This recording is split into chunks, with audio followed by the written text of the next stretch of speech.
All of you, very warm welcome to the monthly course demo webinar. Myself and my colleague Mubin host these webinars on a monthly basis, typically towards the third week or the final week of every month. The idea of this particular webinar is twofold. One is to give you guys an overview about what is happening in the core industry, where are the jobs are heading, what are the various trends that we see in the job market, etc. Then the second goal is to introduce you guys with various aspects of our course, our online and offline embedded systems course. Most of you would have inquired with our team of counselors. That's the reason why we have your contact information with you, or you would have registered with our website, or you would have done some internship, some touch points you would have had. That's where we reached out to you in this regard. So what happens basically when we talk to a team of counselors is that they try to do their best by explaining all answers for all your questions, but still many of the questions remain unanswered. So that's what we do. We kind of get into quite a long webinar and answer all your questions. So myself, I will run through the placement part of it, job part of it, and then my colleague Mubin, he will join a little late during the technical session. He will mainly talk about how the course is going to get delivered. Specifically, if we're talking about the online course, how an embedded systems course can be delivered online, especially where there is a dependency on the hardware, right? How I'm going to learn, and is online is as effective as offline, and how are the placements, with respect to online versus offline. All those queries will be answered during his session. And typically, I talk about placement side, so that you get clarity about how placement works and what are the current trends in the job market, and how our students are achieving success. Now we'll run through the recent success stories, how our students are able to achieve. Right. So that's pretty much what we do. And for us, pretty much the content of the slides also remain the same, except a few data change with respect to placements. But what makes these webinars interesting? Some of you have attended in the past. I don't know. We'll also take a quick check. Is that the interaction that we have with you people, right? So basically, we will the question and answers what you guys shoot is what makes it interesting, and that's also one of the very important aspect of this webinar. So do not have any questions in your mind. Anything that comes in your mind, feel free to type in the chat window. Unfortunately, we cannot have it as a audio conversation. This is a webinar, right? And other challenge with this particular GoToWebinar tool is that you will not be able to see each other's messages, right? But all the messages are reaching me. Don't worry. And sometimes when so many questions are coming, you may be worried, whether did my message reach me, right? It all the messages reaches you. No worries. We'll ensure that all the questions are answered, right? So time to time, I will stop by and take questions. But you don't need to wait. Already Sachin is asking, sir, can I ask one question, right? So you don't need to wait. Just keep typing your questions in the chat window. I will take them in the, logically we take around 2 to 3 breaks during the presentation, and then we take questions. So during those times, definitely we'll answer that. And if sometimes these sessions go long duration, we may not be able to answer during the breaks, but still definitely towards the end we ensure that all your questions are answered, right? The idea is not only talk about this course, come and join this particular course. That's not the idea. That's one aspect of it where you guys wanted to know more about the course. But as from a team Emergy and part of the leadership team, our goal as a part of these monthly webinars is to give you guys with the right set of information and right set of guidance, so that you take the right decision for your career, right? Many of you are in your early 20s. You need to work for next 30, 40 years, and today there's no concept of retirement, right? You need to work as long as physically you are able to. So whatever decision that you are going to take is going to have a significant impact on how you are going to shape your career as you move forward, right? So our goal is also give you enough information, real-time insights about what is happening, the job market, job trend, etc., so that whatever decision you take, right, and you take the right decision, and you are the best person to take the decision for your career, right? Our job is to act as a facilitator, share the information, answer your questions, clarify your doubts. By the end of the webinar, typically what we see the major takeaway for all the participants is that whether you join the course, doesn't join the course, that's a different story, right? You all have a good clarity. Many times people come and tell my mind became very clear, sir. I tell people that your mind is cooking with a lot of noodles, right? What do we do? Like we take out all the noodles, put it in a nice, cooking stove or something like that, clean it up and make those as a straight lines, right? Probably we'll come back and check towards the end of the webinar they're able to achieve that or not. But that's been the major takeaway for all the participants, right? So that's a outset and the protocol. Feel free to type in. Already I'm seeing questions coming from Sachin Devi. We'll answer that to Sachin and Devi. Just keep typing, no issues, right? So that's the outset and how we are going to run this particular webinar. Okay. So one more point before I start. Can you just type in the place and or the town where you are joining this webinar from? Let me see the geographical distribution, the place, the town, city where you are joining from. We have Anula is from Bangalore. Then we have Praniya from Tirupati. Then Siddhartha from Mysore. Manish from Mumbai. Bharat from Bangalore. Again, Sachin from Vijaypura. Tumkur says Manoj. Wow, it's running. And Nasreen from Germany, Hamburg.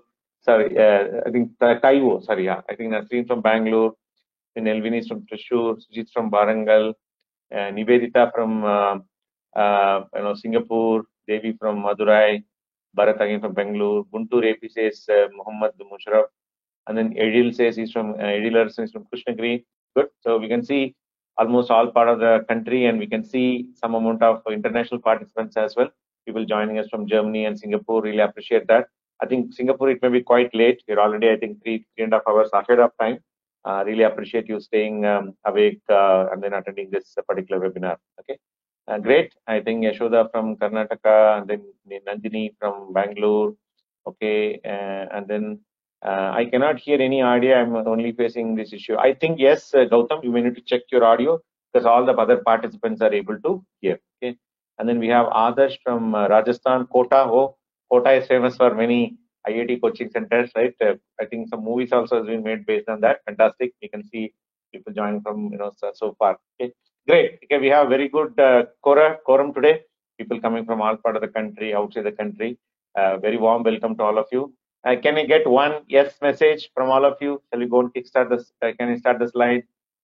Just type yes. I want to see some energy in the room. Yeah, great. Great to see that. Praniya, Elvin, Bharat, Edil, Manoj. Fantastic. Great. Nivedita, Jaideep, Nasreen. Group super. Okay. Let me go to the slide mode, and then we'll take up your questions once I am I take a logical step. Right. Let me go and put it in the slide mode. So once again, very warm welcome to the webinar. This is a course demo and placement journey for our embedded systems course. Today is 22nd September 2022. This is the September edition of this webinar. Myself, Vijay Kumar, as a part of core team in Emergy, I'm hosting this webinar. As you can see, since it's an evening webinar, I host it from home. Okay. Let's move on. So let me give a brief. Majority of you know what we do, but still, let me introduce our organization, Emergy. We are an edtech company. We started in the year 2003. We've been in this business for more than 18 years. We started off with two focused areas. One was in the education and training, and second was in the product development. We built some products in areas like agriculture automation, industrial automation, etc. But we thought having two focused areas for a company is not good. So we kind of pivoted from the product development and continued our focus in education.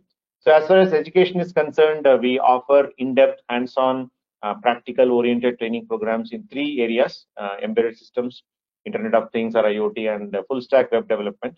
And these courses are targeted to solve basically two problems. One is like employability problem. As you all know, most of you would have finished your engineering degree, looking for a job, or you are on a career break, or you are working in a particular job which is not basically satisfying your career aspirations, right? We see a lot of people finishing their engineering in electronics and go and work for an IT company where the job is not satisfying their aspirations. So what we do, we offer in-depth hands-on training programs in these three areas, three separate courses.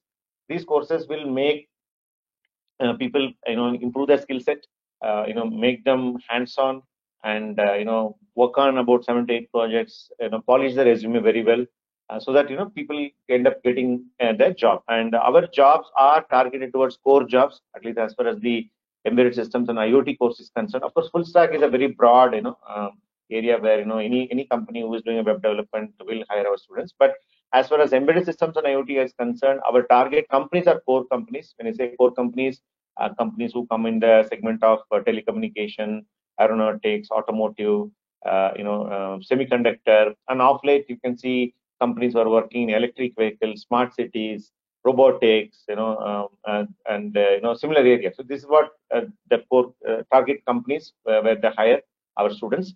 And we also offer corporate training programs, where companies want to, upskill or improve the overall capacity or the capability of the team members. So they come and approach us for their corporate training program. So that's what we do as an organization.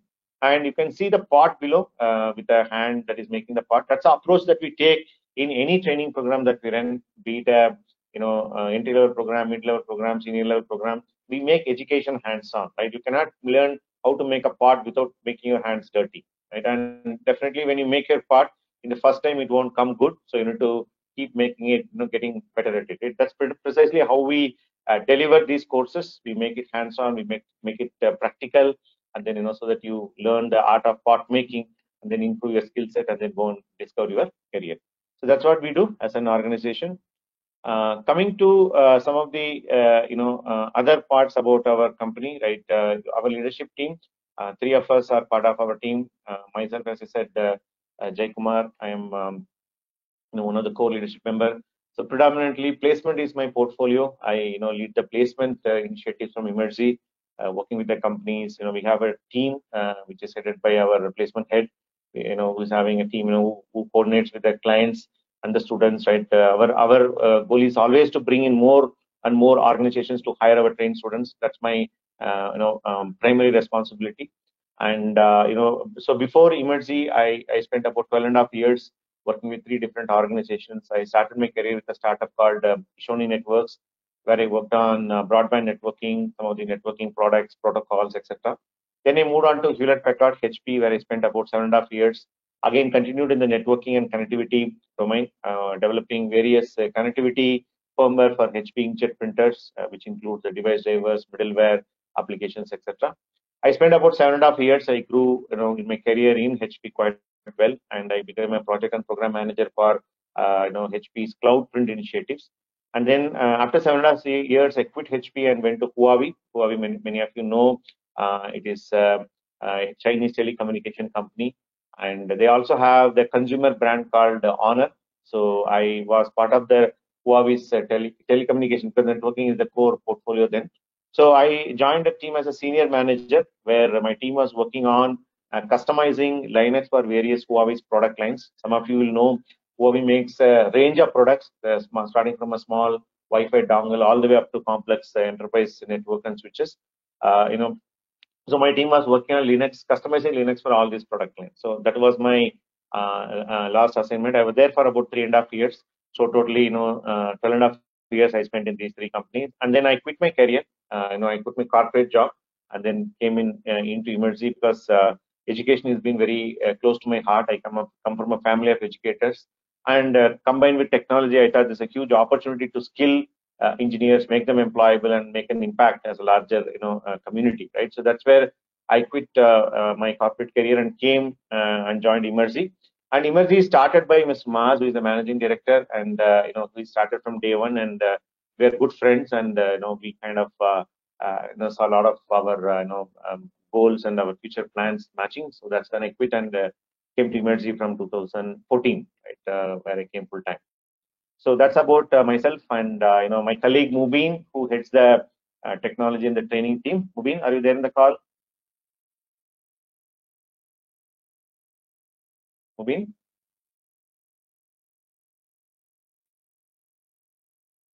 Maybe it's a little late today.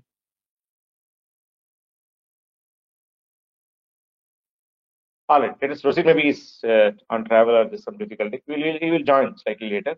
We'll check that. So that's about our team, leadership team. And as you all know, one of the key focus which I mentioned is about ensuring that employability. The primary goal for all our training programs is to ensure that students build a skill set and they go and get an opportunity with these organizations working in core areas, as I mentioned in the initial part of my presentation, and get employed. Right. So over the years, we have worked with tons of organizations. Today, when you say in the name Emergy, that is synonymous with quality, of training that we offer, and and we've been consistently doing it for the past 18 plus years, right? So if you look at our placement companies, you can see big logos, for example, Qualcomm, NXP, Honeywell, Metrographic, Sharp, Analog Devices, and tons of other similar logos. And India-based companies, for example, Tata Elxsi. Tata has got multiple brands or multiple organizations: Tata Power, Tata Advanced Services. Then similarly, L&T Technology Services, L&T Smart City Solutions. So similarly, a lot of such India-based companies hire our students, and tons of mid-sized and startup companies hire. Right. So all the companies are core companies. Some of them might not be very popular in terms of the logos, but they do really good work in terms of doing a core embedded system, and whatever the sub areas of embedded system. They work on real product development. For example, IIT Madras Incubation Cell, right, where they really build on next generation products and services, right? So that's what we have been working with. So over the years, we have more than 1,200 companies who actually been in touch with us for placements. And I'll just show you some of the recent placement statistics before I, start my presentation. So this is a list, and the list, the logos keep changing. Sometimes I don't get time to update these logos, right? Time to time. This, recently we have, Volvo coming in. Recently we have, I think, I don't remember the Chelsea, and a lot of this, 10 plus LPA salary companies are coming, right? So a lot of such things. Anyways, I'll show you a glimpse during our placement, walkthrough as well. So this is I would say, a snapshot what our companies are hiring. Okay. So irrespective of all the companies, size of companies, right? They come to us mainly because we offer these quality training programs where we skill the engineers. Either you are an entry-level engineer looking for your first job, or you are a working professional looking for a career break, or you are or you are a person who is looking to resume a career break, resume your career after a break, right? So for all of them, this particular program works. I'm already seeing a lot of lot of big questions coming out, especially from older batch people. Hold on, I'll show you some data, Nandini. Then you can probably able to relate to what I'm saying. It's what we do. But one common thing that across all these organizations is that is that they look for the right set of skills. Right? They come here because they get this particular niche skills, and by hiring our students, they're able to basically reduce their training time. It's not that they don't train; they will take and give you the what you call vertical specific or on the job training that will be there. But what we are able to do by offering our hands-on program is to reduce the training time of these companies, right? Okay, to at least reduce the training time to half, right? So that's what we do. And that's why I'm very proud to say that more than 80% of the companies, you can see that they're repeat recruiters. They believe on our skill building process. They believe in our methodology that we use to train the students.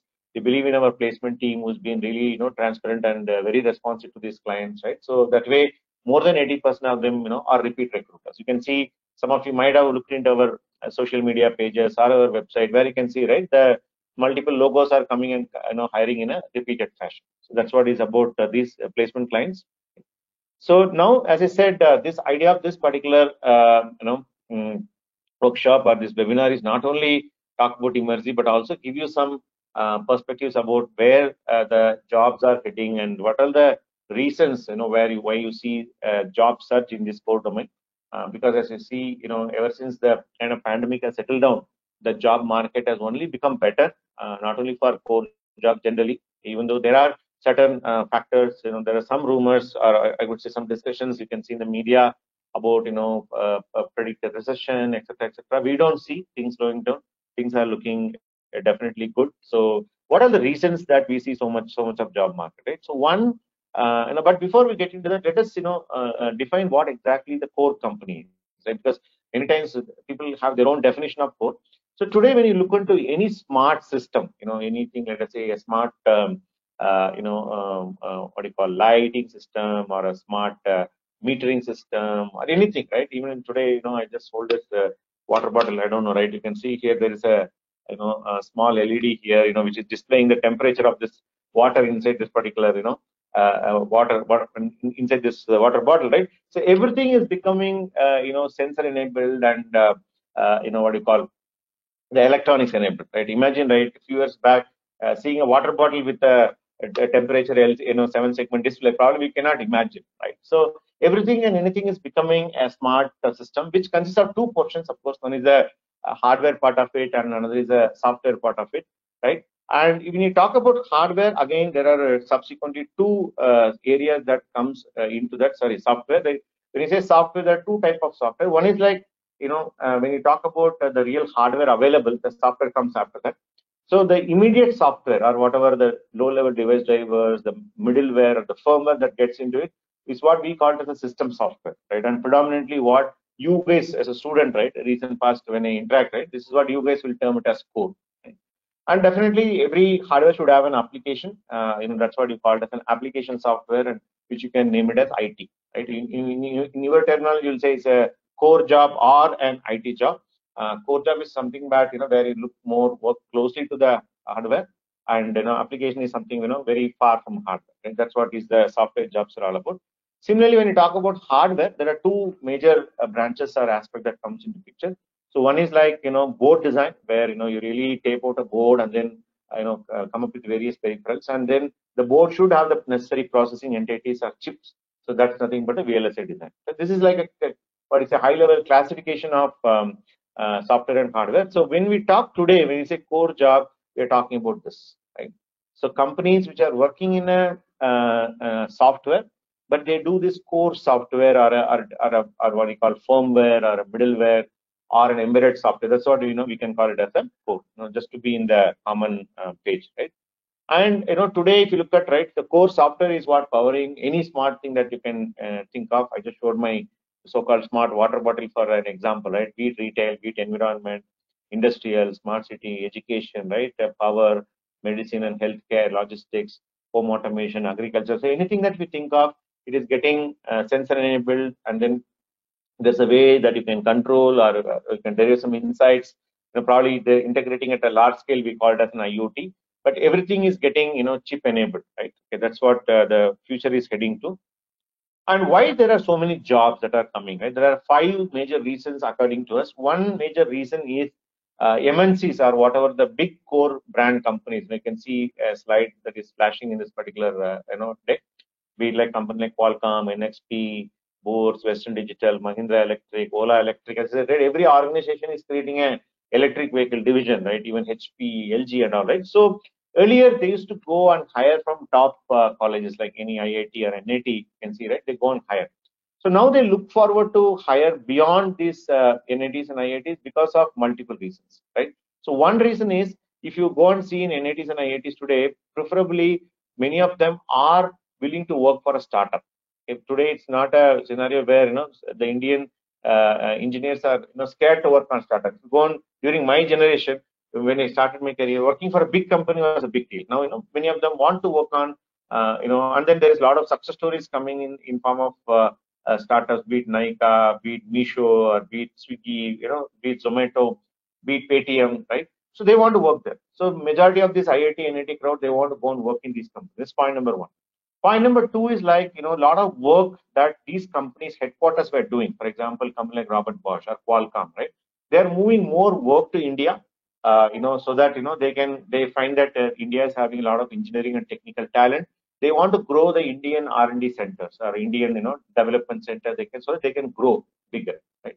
So because of these reasons, a lot of jobs are moving out. And these companies, they cannot go to a tier 2 college, tier 2 or tier 3 college where majority of you come from. That is suitable for an IT skill. So all of you would agree with me when you look at even there is a placements are happening also. If you look at majority, let us say 80-90% of the companies that are hiring in your college are nothing but a IT company, right? So for IT company, this is relatively easier, relatively faster to skill the engineers. So that's why they go and hire from tier 2, tier 3 engineering colleges, right? But when it comes to these skills, right, or embedded or VLSI, any core skill, that's not very easy to skill, right? Or I tell a very simple example for the students to recollect, right, or relate to. I asked them, right, how many Java training institutes are there? Many of you told, you are from different parts of the country, etc., right? If you go and tell, at least in India, any small town or city, you go and check, right? There'll be Java, .NET, this type of MySQL, this type of institutes, right? You'll find lots. You may not find a single embedded training institute, even if it's an online or offline model, right? Even if you come to a city like Bangalore, you can hardly find very less in number, maybe 3 or 4 genuine ones I'm talking about, right? So that itself says embedded system is a skill that is relatively challenging to learn and relatively challenging to teach also, right? So that's the reason why these companies, come to us, so that we become a very much suitable for this. Whatever they're looking for, we are able to fulfill, right? And you can see students, majority of them who come from similar colleges where you are studying, in a matter of 6 months time after they take up this course, what and all type of jobs that they're able to crack. I'll just show you some snapshot of what our students are achieving, right? This point number one.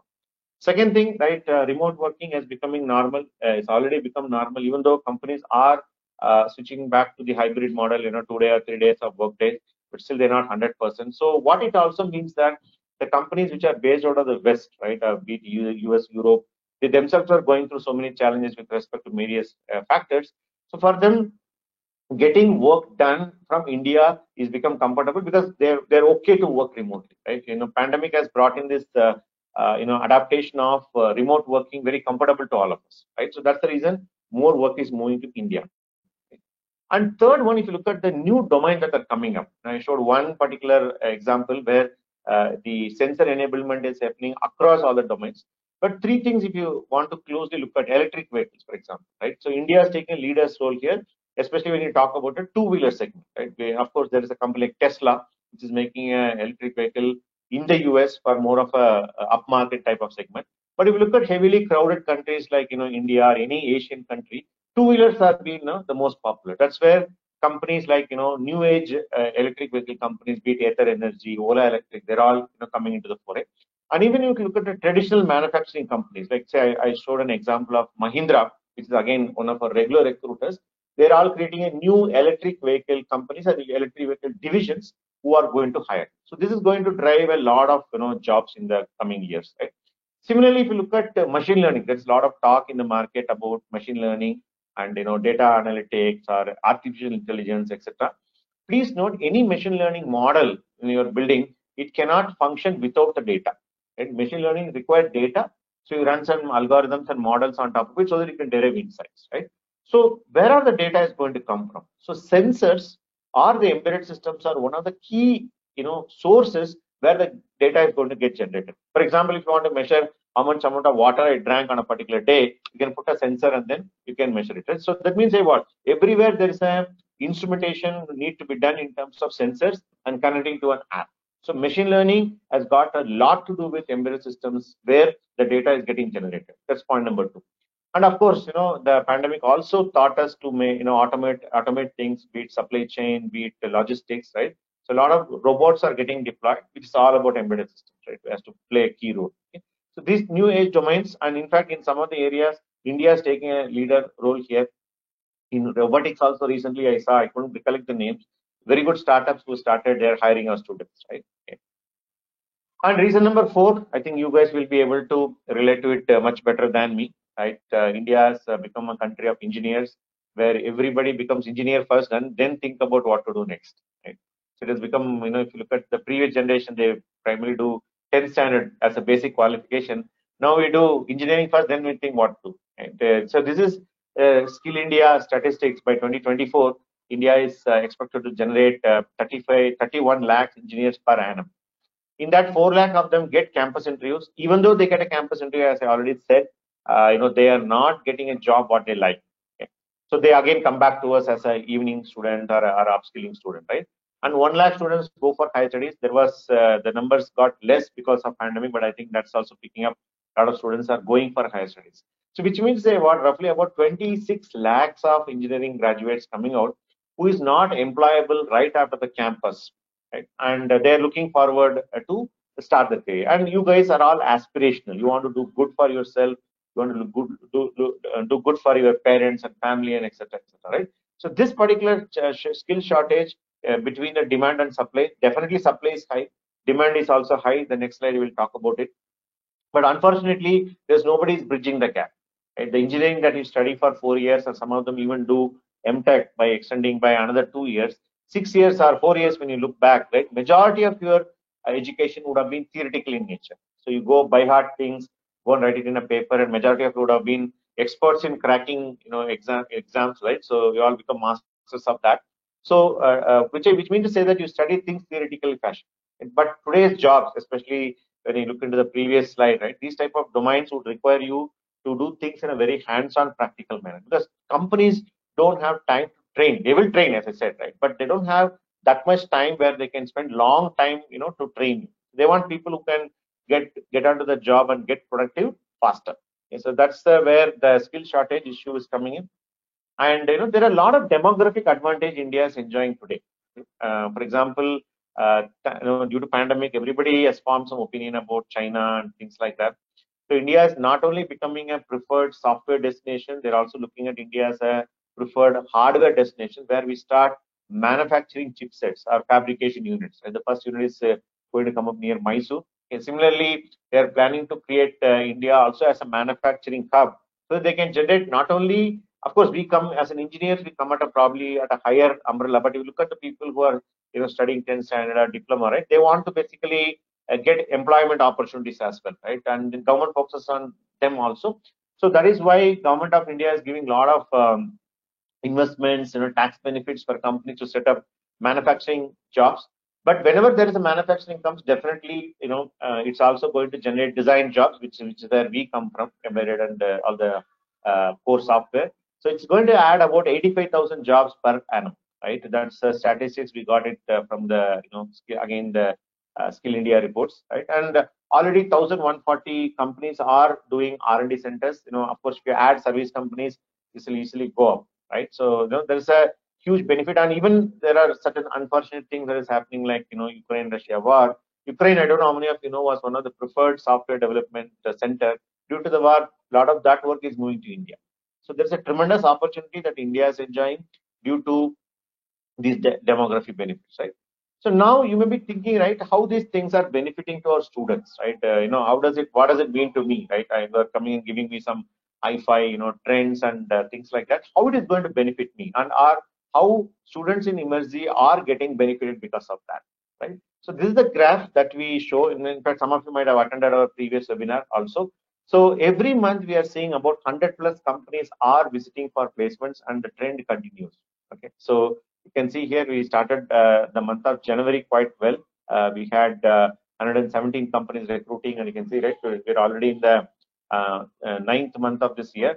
September 22nd, as of September 22nd of 22 year, right? So we still have another 10 days to go. We already have 77 companies already taken part in our placements, right? So this is the kind of placement numbers we talk about, right? And not only that, basically we also showcase the data. By the way, our entire placement data is transparent, right? Be it our website, be it in our social media, or even tomorrow some of you will join as per our course, right? So you can ask anyone. Our placement data remains consistent, right? Okay, so this is the data with respect to the number of drives that is happening. As I said, about 100 companies are coming. It is physically not possible to schedule those 100 companies in 2021 working days. So naturally, they slip it to the next month and things like that. So because of which we see that the number of drives happening every month. You can see that is also, you can see the green towers, which is nothing but the 2022 numbers, right? It is going quite well. And in September, we already done 42 drives, and August and July we done 59 and 62 drives, right? But if you look at these numbers, or the green towers with respect to red and blue towers, you can just want you to compare how the placements are happening in Emergy in the year 2020 and 21. So definitely, as I said, we've been showing this data transparently to all our students. But if you look at our placement data, especially if you look at April, May, that is our time where the first wave of pandemic has hit. We've gone through a lot of challenges, and then by the time of late of 2020, the recovery started happening. Okay. In the similar lines, 2021 was much better, especially the second half of 2021. We can see a good recovery in terms of placements. But as I said, right, 2022 has been really good in terms of placements, right? And we don't see anywhere anything slowing down. Okay. Another couple of points that I wanted to add here is that, okay, among all these companies which are coming and hiring, right, around 40% of the companies, 40% of the companies which are hiring, they say you can be from any year of pass out, and you can have any academic record. I'm already getting questions saying that, I'm an older batch, I'm coming after career break, what will happen, right? 40% of them are saying, this is again, we did analysis from the companies and then we derived this number. About 40% of them are telling, right, we really don't care which era pass out you're from. As long as they're able to demonstrate the skill set, they're fine with it. So, which also means to say that students, who are coming after a career break, or students who are working in a different job profile, they want to switch back to this particular code. This is a really, really good time. Okay, that's point number one, right? And other part is, even if you are from a recent era pass out, 2021, I think the 2022 batch which is just, coming out of the college, right? Even if you look at those batches also, the percentage or the CGPA, it is not paying that much important. Okay, of course, they check for it, but, not a major factor. Rather, they wanted to know what you learned in emergency and how you performed in emergency and how you are able to create projects and represent it in a very impressive resume. As long as you do that, in terms of any of you achieving placement is not a problem. So getting opportunity, and also you have a, about 50 plus mentors are there in our team. All of them are full time and all of them are dedicated for your success. We will touch upon the technical aspect shortly.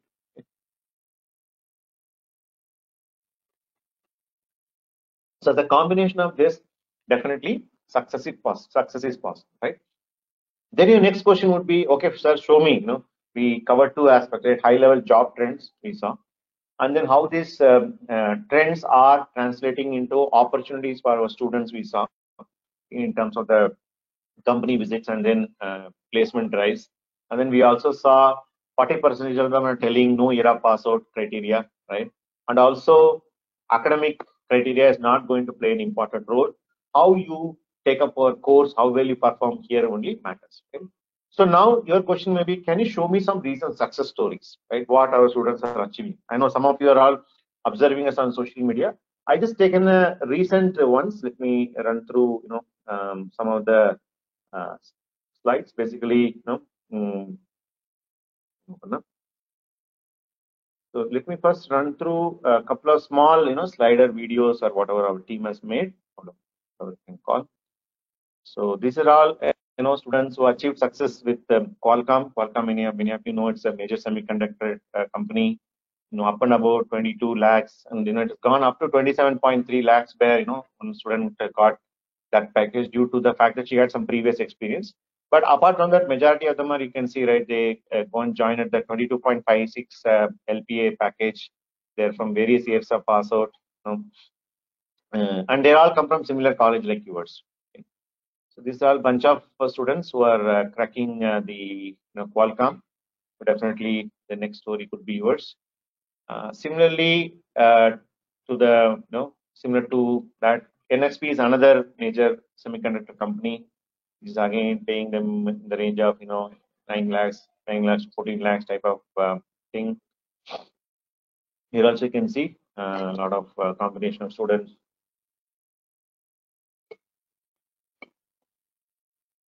It's a snapshot, as I said, guys. If you run through the entire story, right, we'll only be talking about the success stories. My idea is to show what our students are achieving, and you can see there year of pass out is also mentioned. So this is a couple of more of a recruiting companies. Okay, not necessary that we need to stop with these two. Let me also show you a couple of other categories. What do you call it? The fresher. So fresher, according to us, let me tell it clearly, are the people who are passed out in the year 2020 and 2021. Even the 2022 are coming, right? 2020 are just coming in, right? So they still need to at least spend another 4-5 months to start applying for placements, right?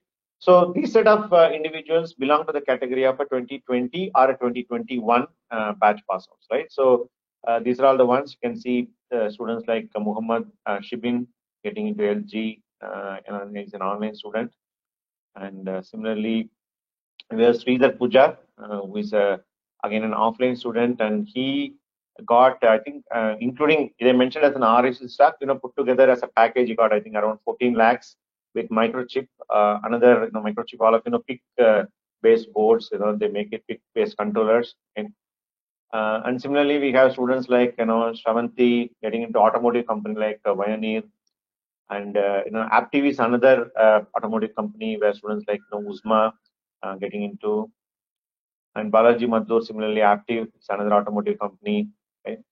And then another semiconductor company, as you all know, Infineon, our student, Likith, is a 2021 grad. Once again, you may not see a lot of 2022s, as I said at the beginning itself. 2020 is just getting started. Okay, they're just forming batches. I would say they've been largely joining us in the last 2 months. They still have time to skill themselves.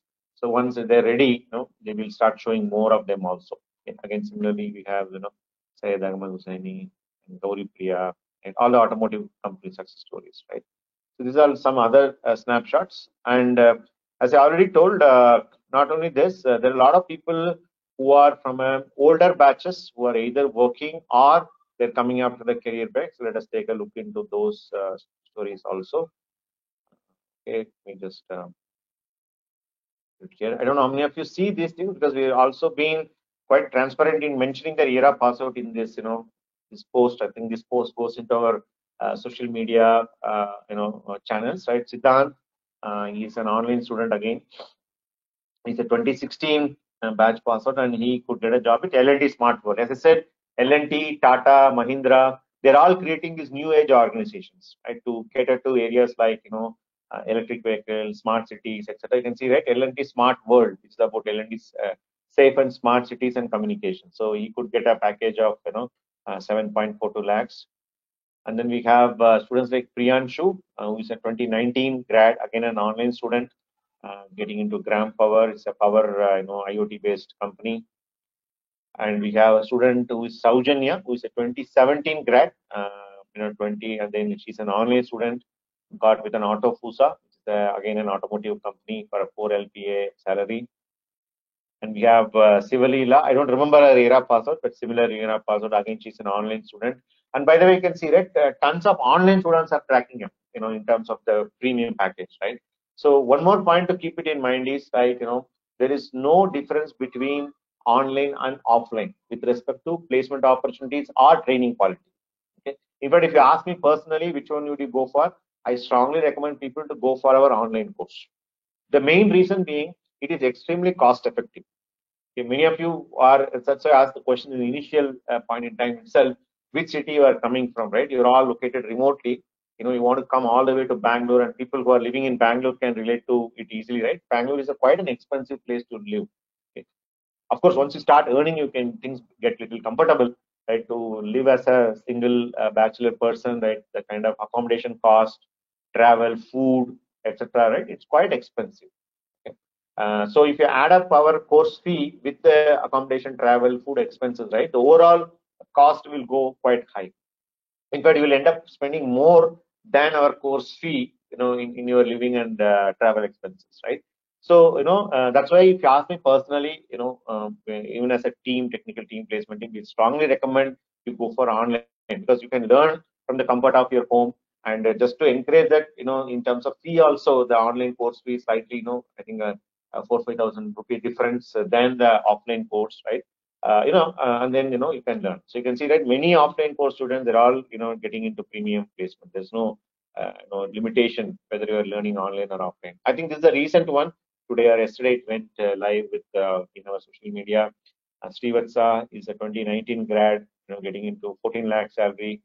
Huber Schuner, it is I think it's a Switzerland-based switch and networking company. Recently, they opened up their India Development Center.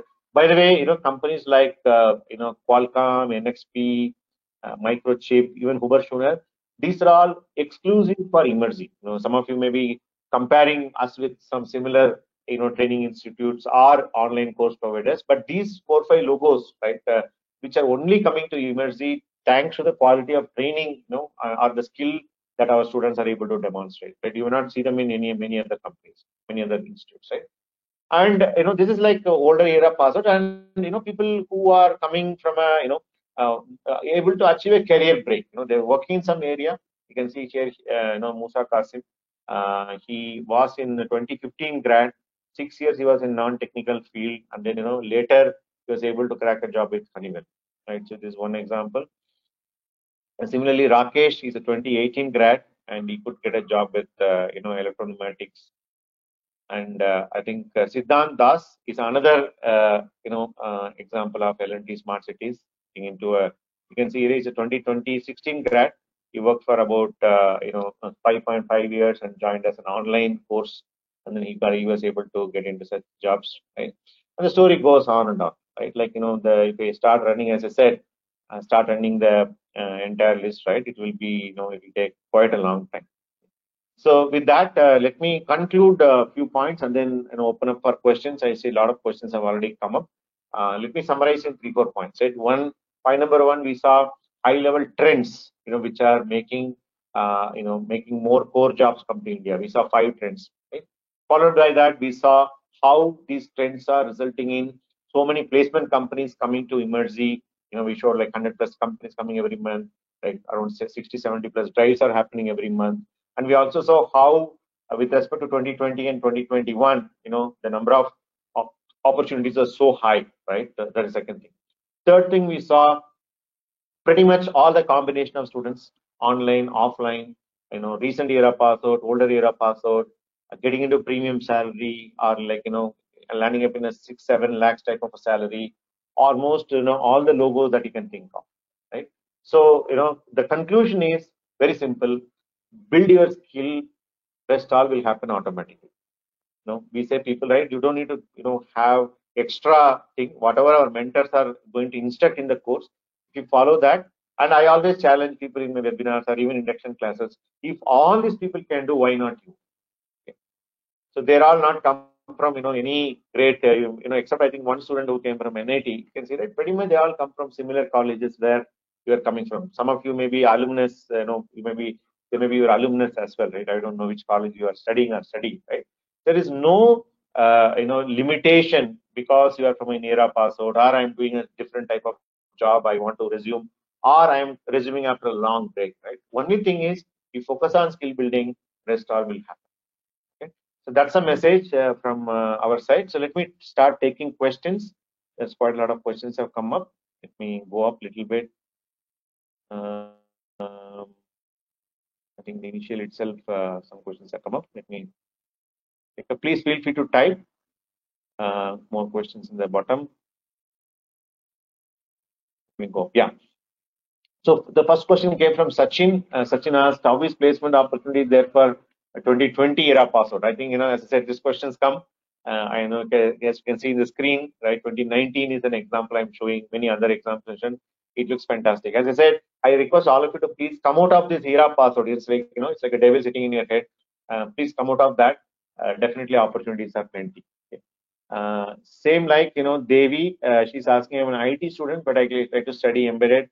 I'm 2021 pass out. By the way, guys, this course, our embedded systems course, is open for all the branches. Okay. Again, people ask us question, why are you opening up for all the branches? Because companies are open to consider all the branches. Majority of the recruiter, they say, we don't care about the branch. In fact, I just could not get the data of that person, right? One of our students, who graduated, like who took a course in, I think, 2017, she got placed in a company called Boards. And she referred her younger brother, who is from mechanical engineering background. And he cracked a premium job with the Chelsea Communications. I think it's for 10 lakhs salary, which has happened, I think, 2-3 days back, right? The elder sister, she was very much hesitant because when she was studying, we never used to allow non-ECE, EEE computer science students, right? She was very much hesitant. But she said, I said, no problem. As long as your brother is able to focus on what mentors are telling, there is no issue of mechanical or any branch, right? So he's able to come and then he's able to get a premium job of 10 lakh rupees salary, right? All these things are possible. So, please, we are breaking all the barriers. If you see, we are breaking the barrier of era pass out, breaking the barrier of your CGPA, breaking the barrier of your branch also.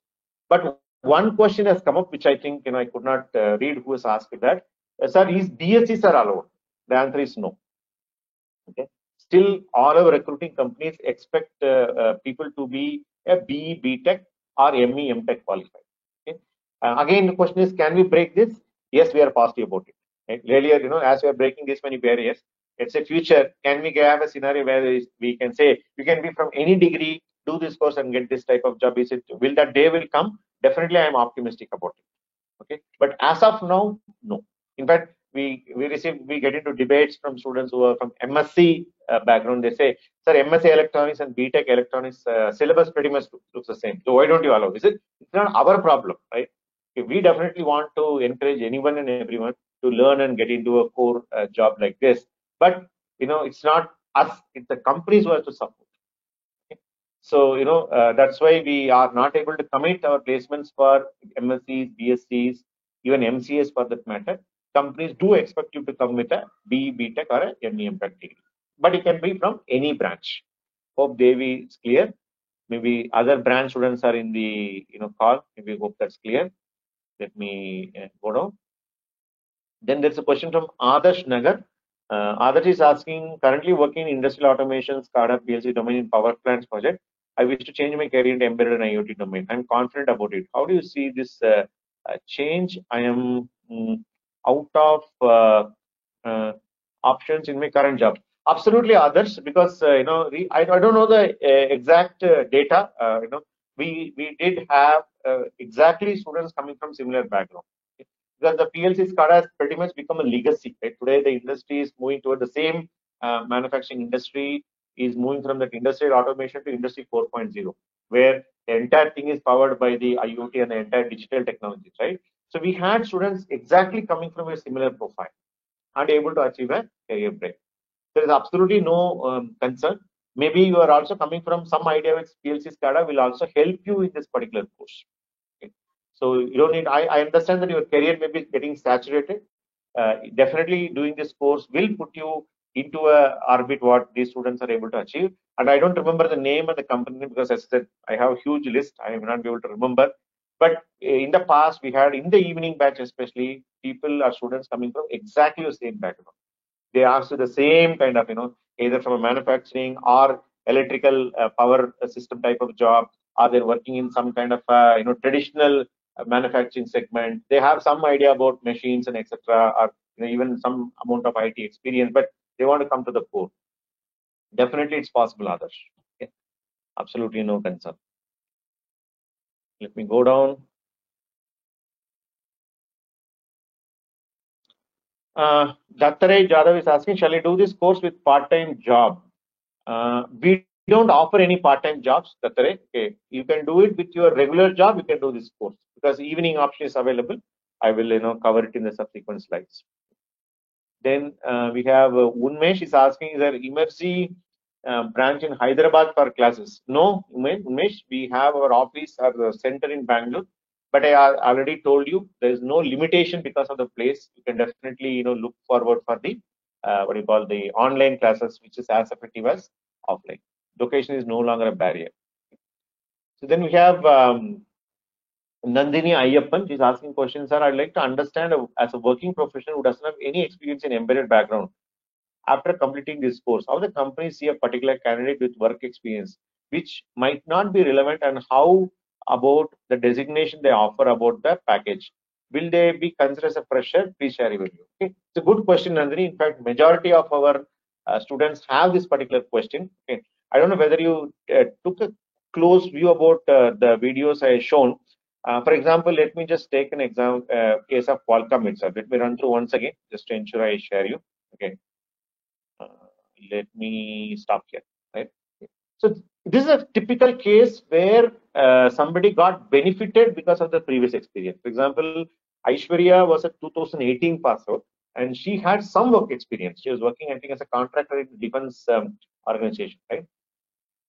But what happened along with along with Aishwarya, I think it is South. Let me just run this further. Not Shivakiran. Let me just. Yeah, I think it is South, right? Mohammed South. Mohammed South and Aishwarya got recruited from us almost at the same time. Okay, they attended the interview also same time. Where South was a 2021 grad and she's a 2018 grad and she has had some work experience.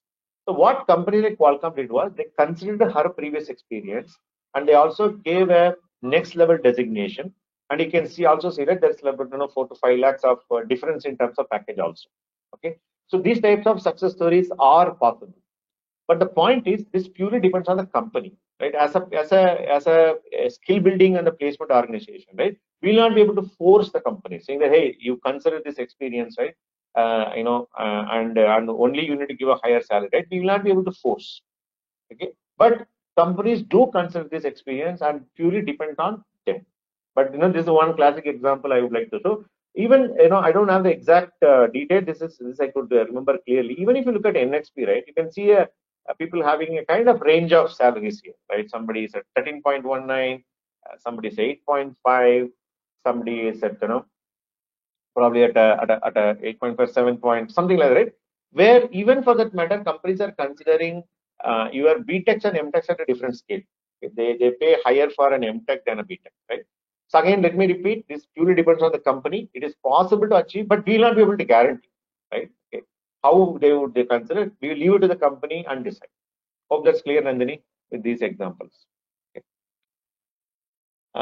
Then Praveenia saying, I'm preferring only Hyderabad. How many chances to get a job? Not sure, Praveenia. I think you are referring to Hyderabad as a job location. More than 90% of our recruiters are from Bangalore. Due to the fact that we are located in Bangalore, and Bangalore happens to be the tech capital of India, right? More than 90% of the companies are hiring based. They're giving posting. Post hiring, they're all asked to report physically and come to Bangalore. They're all reporting and working from the Bangalore office only. Rest 10% of the companies are coming from all over the place. Some companies coming from Chennai, some from Hyderabad, some from NCR, some from Pune, and companies like, for example, L&T, they say you should be open, you should be flexible to work in any site wherever the opening is coming up, and they're even opening up centers in cities like tier 2 cities like Indore or what you call Vadodara, etc., etc. So we will not be able to commit. And also as a mentor or as a senior person, I want to recommend you that do not be so specific about the location. Okay. No, I want a core job, but I only want it in Hyderabad, right? Okay, be flexible at least initial period of your career, but later, once your priorities change, you want to go back to your hometown, you can do that. But generally, we don't recommend you become so particular about, Hyderabad.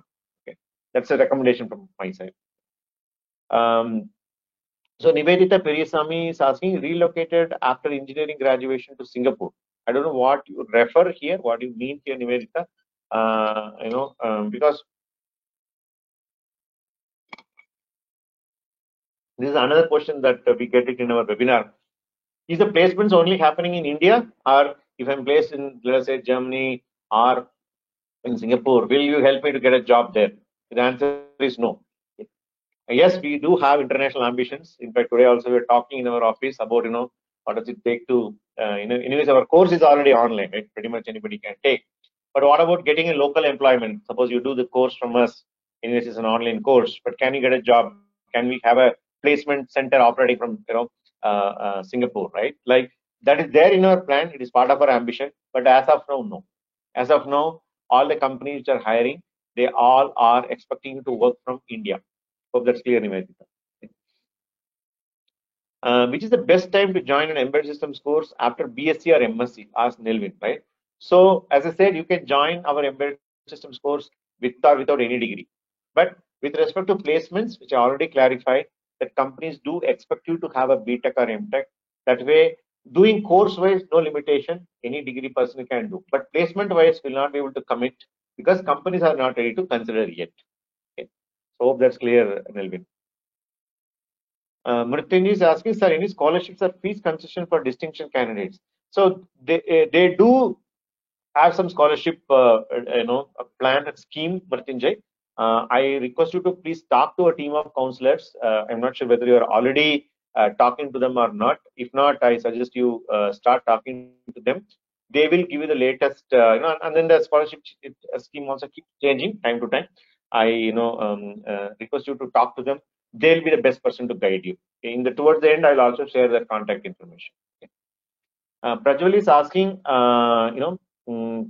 excuse me, sir, if any matter the percentage or academics, or if you gain good knowledge to crack the work, right? I think Prajwal, I repeated it multiple times, right?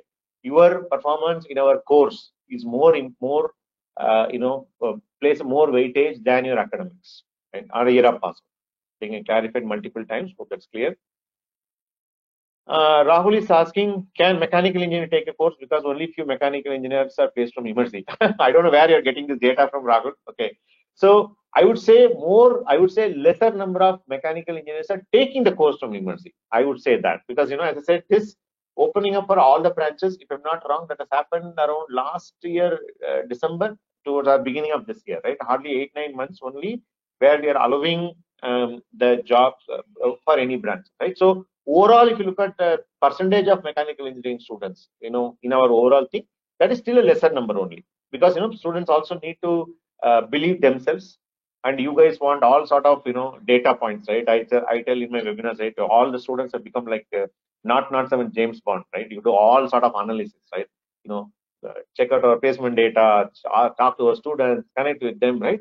Actually, you should do that, right? And we say that I strongly encourage you, go and talk to anyone in the social media or anywhere, because I tell people that tomorrow I want to put my daughter to this particular course. I will do all the analysis, right? Okay. So to answer your point, right, it is not that few mechanical engineers are getting placed. I would say few mechanical engineers are getting admission because they have a lot of hesitation, right? I'm coming from totally non-programming background, right? The percentage is less, but whomever are taking the course, yes, they're all getting placed. Not only mechanical, I would even say civil, I would say material science. We are able to place as students. Probably, in the next webinar, I will bring some data, including branch, because what happens, sometimes when I show a slide, if I need to show all the dimensions, right, because, this particular course gets very crowded. Which branch, right? You can see now we started in my previous webinars, people ask, which year pass out, right? So we put a kappa, the seal on top of it, 2019, right? Maybe we should put one more thing like civil or mechanical, right? Sometimes this slide or this post gets crowded up, but to answer your question, if we're able to place mechanical engineering students, as I said, yesterday or day before yesterday, a previous student's younger brother, is able to get a 10 lakhs salary package from Chelsea Communications. It's all happening. Okay, no, absolutely nothing to worry. Then Nivedita is asking, I reside in Singapore. I want to take up emergency course, IoT or embedded, but in the end of the course, is there any way I can get into your online internship program? I have masters in DSP engineering. See, Nivedita, the internship program what we run, it is the purpose of that is very different. The purpose of internship, we run a 1 month or or a 4 weeks, or sometimes it just spilled into 4 to 5 weeks or 6 weeks. So that program we run online every day for 6 weeks, or 4 to 6 weeks. That is, the purpose is very different. It's free. And anybody, of course, you need to clear a written test. We will be launching that next batch. We just finished our first IoT cohort, and then second one is getting started. We already completed 4 embedded cohorts. Totally 5 cohorts have happened in internship is concerned. That purpose is very different. That is to give a college grad a feel of what does it take to do an internship. Because in India, the internship market is extremely diluted. People just go give money and then get a certificate. They don't learn anything in that 4 weeks, right? So you wanted to change that. That's why we make it online. We make it free for the graduates, right? So that is not, in fact, our course is much richer and much bigger than that. Okay. So if there is no point in doing our course and then doing our internship, it's something like you're studying 10th standard again going and studying second standard. It doesn't make any sense. Okay. Hope that's clear. Don't confuse with our internship and our full-time placement oriented program. Okay. Then Priyadarshini is asking, what is the time of offline course? See, Priyadarshini, we run 2 batches. One batch happens in the morning, one batch happens in the afternoon. Typically, they start around 9:30, goes till around 1:32. Similarly, the 1:32, the second batch started and goes till around 6:30. Right? Around 4 to 5 hours of time you need to keep it for yourself. Okay? And the timing and the batch allocation, time to time our counseling team takes care, depending on where the slot is available, they'll be allocating to that batch. So in logically, I would say for offline course, half a day you need to keep it aside, either in the morning or in the evening for the offline class. Kaveri is saying, sir, I have 2 years of break and my CGPA is not above 6. Is it much tough to get placements? Absolutely no, Kaveri. As I already told you, there are many students like you who achieved. Probably this time I did not show any girl student success story. Probably I forgot, right? Or I couldn't pull it out from the repository, right? So typically, girl students, they go through a lot of challenges. Multiple webinars I speak about, people get married, get relocated, they have pregnancy break, etc., etc. We have tons of students who resume their career after a break and then get into jobs. You having 2 years of break and then having less than 6 CGPA percentage is not going to affect in any way. Okay? As I already said, 40% of the companies are telling you can be from any year of pass out. I think we recently placed one student who is from a 2012 pass out, right? Almost like 10 years back, she passed out and we are able to place such students. So I don't see any issues. But having said that, when you take up our course, you need to be regular. Okay? Work on all the assignments, projects, ensure that your skill set is built in a nice way. Then only you will be able to justify the recruiting company, right? Hey, I had this break, but you know what? I built my skill and look at my resume, right? How do you convince, right? That's where skill building becomes the most important thing. Hope that's clear, Kaveri.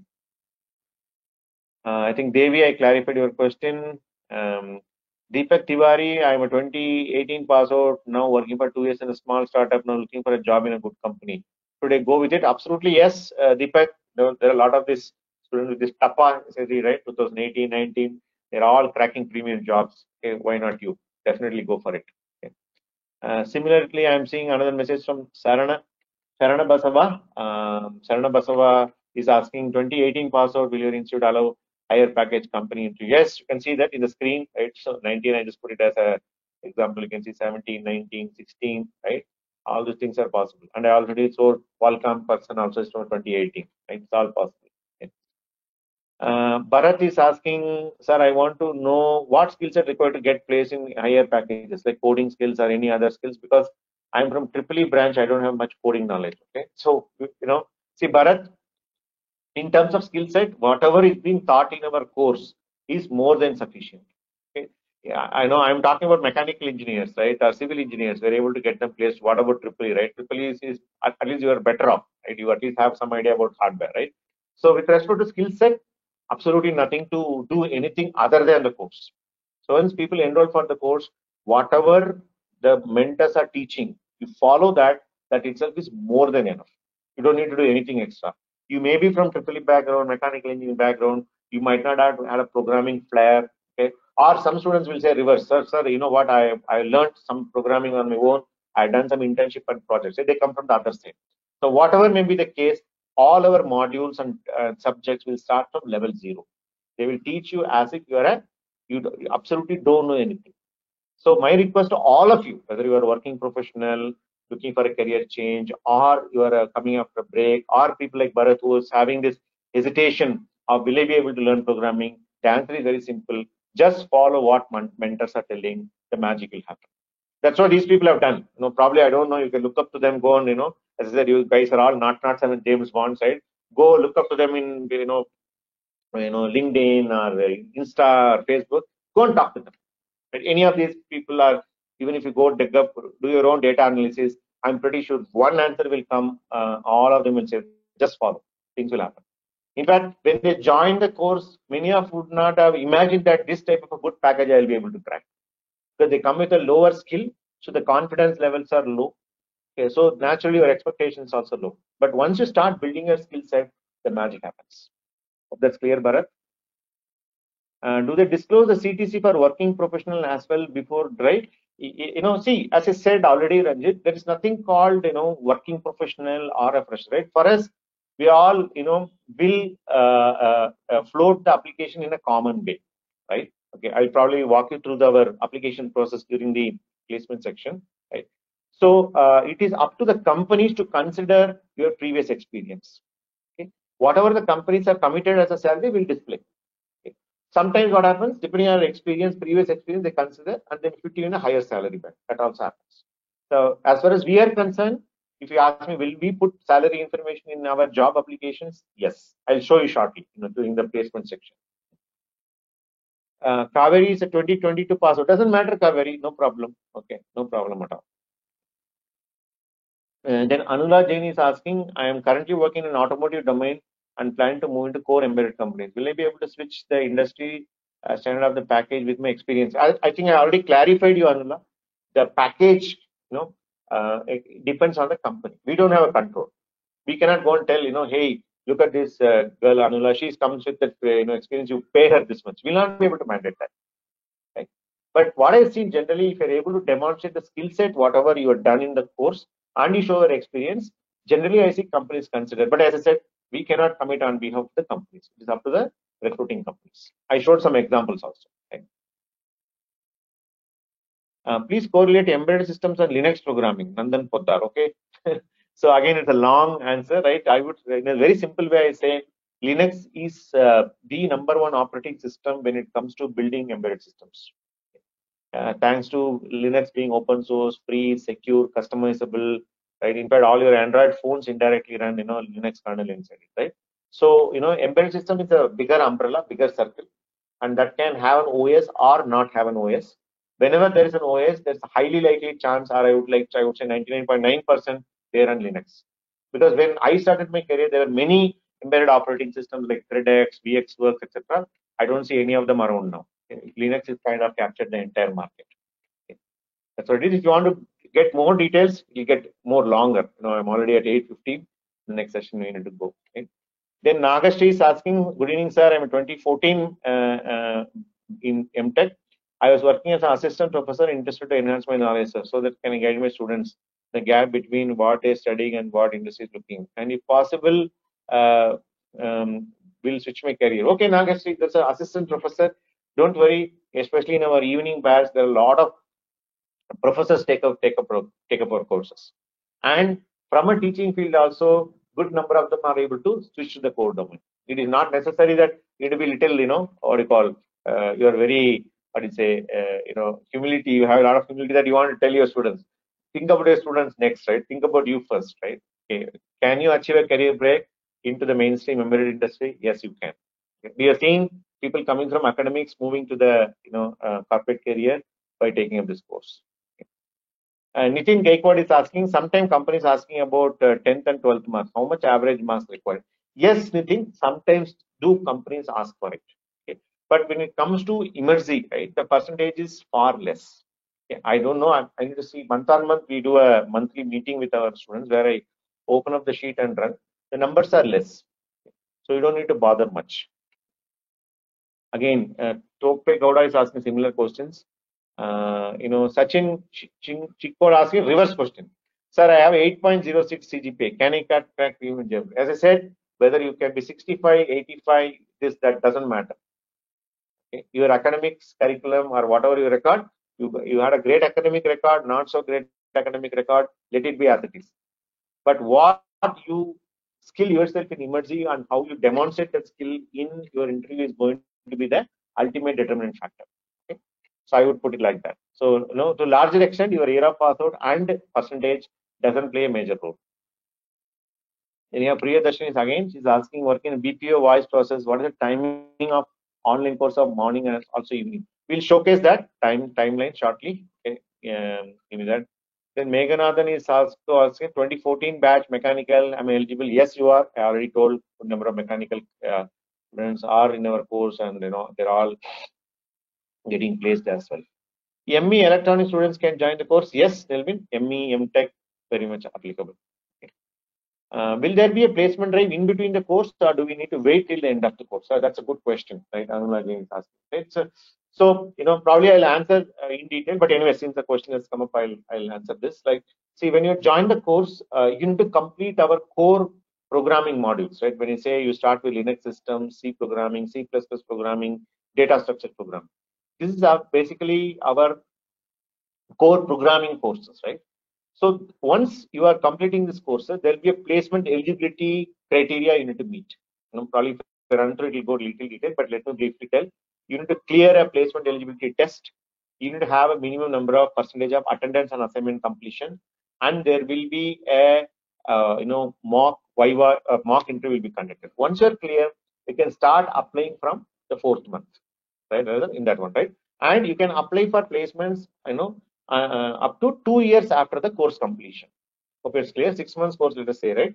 After 4th month, assuming that you are clearing your eligibility, you can start applying.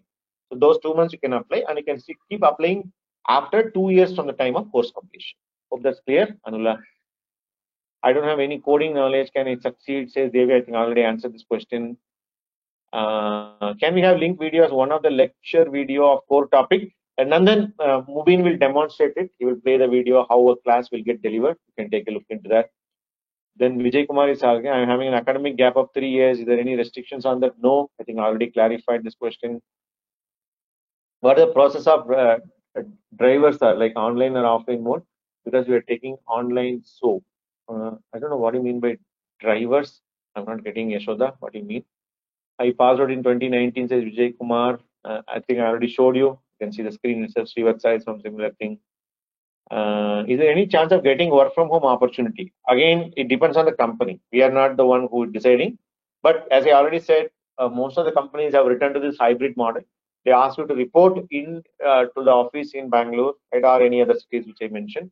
But pretty much they expect you to come at least 3 days or 2 days to the office. Right? I think still quite a lot of questions are lined up. Okay, I think I'll pause here and I'll come back and take because we're already 8:20. We still have quite a lot of things to cover. Okay, so before I start, can I get a quick response? How are you finding the webinar so far? Are you able to connect whatever information is being shared? Can you get some quick response? Is it giving you the necessary information? Okay, Nandini is saying it's doing good, and then she's giving me a smiley as well.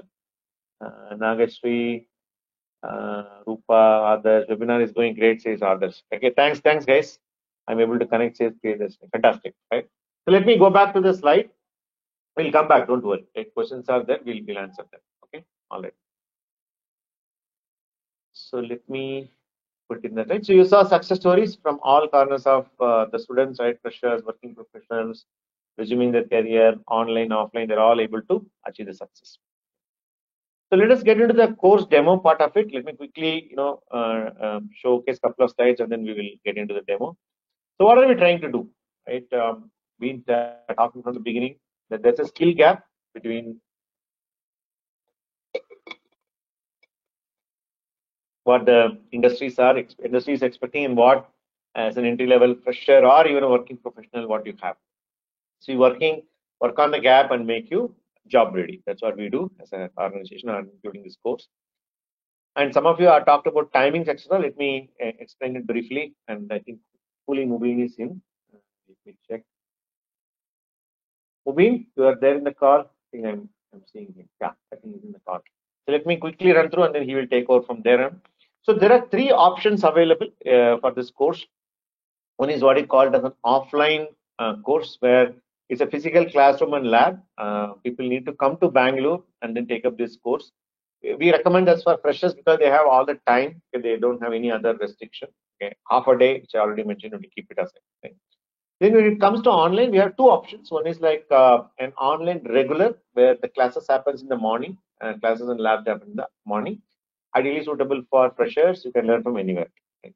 We also run an online, the same program in the evening mode where the class runs from 7 p.m. to 9 p.m. The lab happens from 6 p.m. to 7 p.m. and the intervention will subsequently cover it.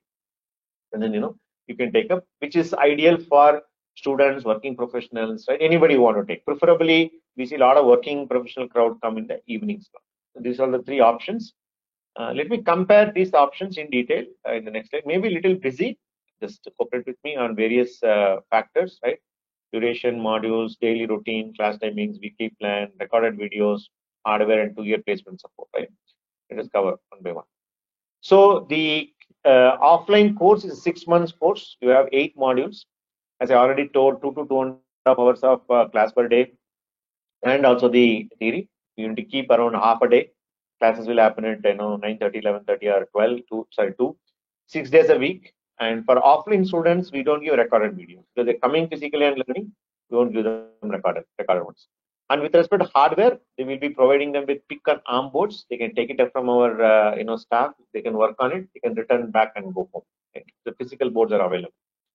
2-year placement support, yes, we give this offline course students. Okay.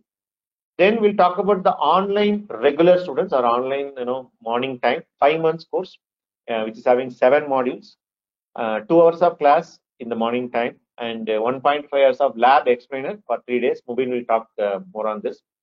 At 9 a.m. to 7 p.m., you can chat with our mentors and seek the support. And this is again a 6 days a week course.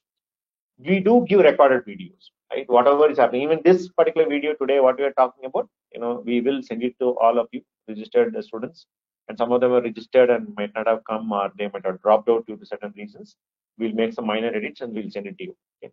Similarly, all the classes which are happening, we'll be giving something called LMS, Learning Management System, we will demonstrate shortly. You will be able to access all of them via that. For the online students, we'll be teaching them using a simulator because board teaching in the online is becoming challenging. But simulator will have exactly the same learning experience what you learn from a real hardware. Again, mobile will cover on it. Placement wise, again, 2-year placement support is there. The online evening course looks pretty much similar to the online regular course, the previous column, except that the timings are fixed here. You can see that 7 p.m. to 9 p.m. is the class, and 6 p.m. to 7 p.m. is the lab. And pretty much the other factors remain the same. So that's pretty much what I will, do that. So then, we'll move on to the detailed delivery and how the course is going to get delivered. Mubin, are you there?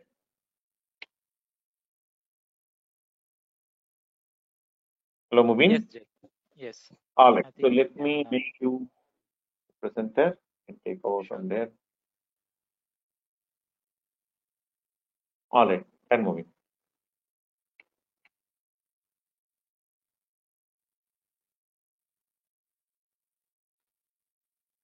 All right. Good evening, everyone. Thanks, Jay, for giving a detailed introduction about what course we deliver and how students get placed in different companies in the core domain. Hope I'm audible. Yes, Mubin, you are audible. Yeah, sure. Thank you. So let me share my screen as well. I already shared. Can you confirm whether it's visible? Yes. Okay, folks in the chat, see Mubin's screen. Can you just confirm once? Yes, Nilvin, Bharat. Yes, Mubin, you're all set. All right. Thanks. So just to give a brief introduction about myself. One second. So I work as a technology head at Emergy. I've been working at Emergy since last 11 years. And I completed my graduation in the year of 2003. I did my BE in computer science from AITM in Karnataka. After that, I got an opportunity to work at Emergy. I was one of the early joiners at Emergy, wherein I worked in the area of embedded systems and related applications. And from there, I moved on to work in companies like Novell and HP, wherein I got opportunity to work in different technologies in the area of application development for open source based solutions, as well as in HP. In HP, I was part of a team which was responsible for developing software for managed printing team. And from there, I moved on to a different team which was responsible for delivering HP Linux scan, fax, print device drivers. So I worked for more than 4 years at HP. I was part of a different team. So I got to know about Jay Kumar also, who was also part of a different team in HP. And from there, I moved on and I joined full time at Emergy, wherein I got an opportunity to work in different products which Emergy used to develop at those times. So, and then again, we moved on to the training division, wherein we started delivering trainings in the area of embedded systems, IoT, and web application development as well. So today, in today's webinar, I'll try to explain through the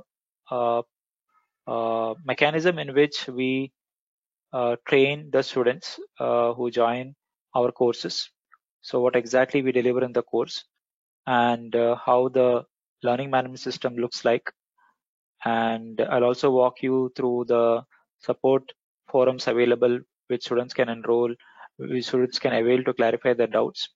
I'll also walk you through some of the placement related WhatsApp groups what we create, and also show you a demonstration of online classes wherein we have a recorded small part of the course video for 2 modules. One is the C module and another is the microcontroller module. I'll show a demonstration of that.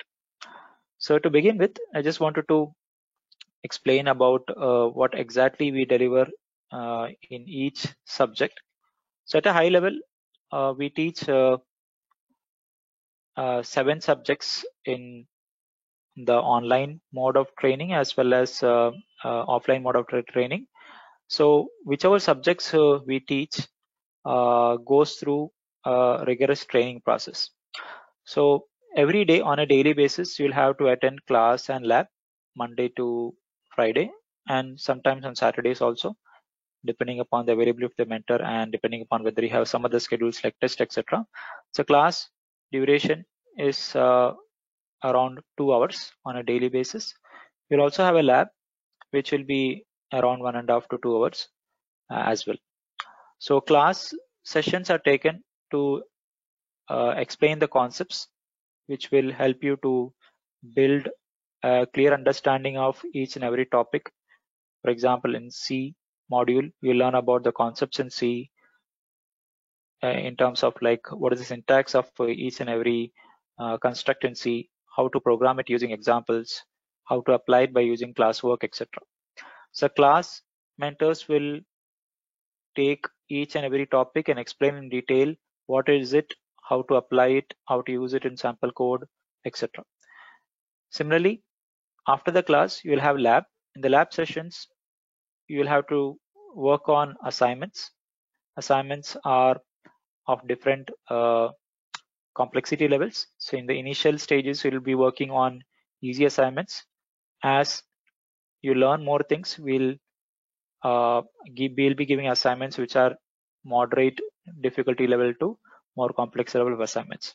So every topic, every module will have assignments which you need to do on a daily basis, and you can submit those assignments in our learning management system. So many modules require you to complete those assignments, which are nothing but programs, and submit those assignments.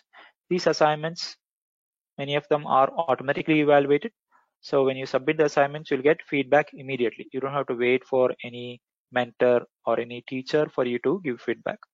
So assignments will be shared to you on a regular basis by your mentors, and you can submit those assignments, get it evaluated automatically. So we've done this for 3 modules, and majority of the assignments you can submit it online using the learning management system. Apart from that, our mentors will review those assignments and give detailed feedback whenever required. So after completing the assignments, at the end of the module, you'll have to work on projects. So projects will help you to showcase your skills in your resume, right? It's important that you showcase the skills to the placement companies, because placement companies, when they screen your resumes, they look for what you have done, right? It's not just about whether you scored well in your academics, right? Or maybe you added some skill sets to it, whatever you learned. It is also important to showcase what exact projects you have done. So more projects do you, more weightage it has for the company to shortlist your resumes. So projects have very important weightage for shortlisting for companies. Now, some people ask this question, how do I crack premium companies, right? So more projects you do, more companies will recognize you, and chances of getting placed in premium companies increases. Even when you shortlist students, right? The more the students who perform better by doing more, by getting better score and doing more projects will have will be given priority. Similarly, to assess you in terms of where you stand in terms of your concept level skills, you will be evaluated by giving objective test. Okay, and at the end of the module, there will be something called as a module test. Module test will comprise of questions from the complete module. It will comprise of like MCQ questions, subjective questions, and programming questions.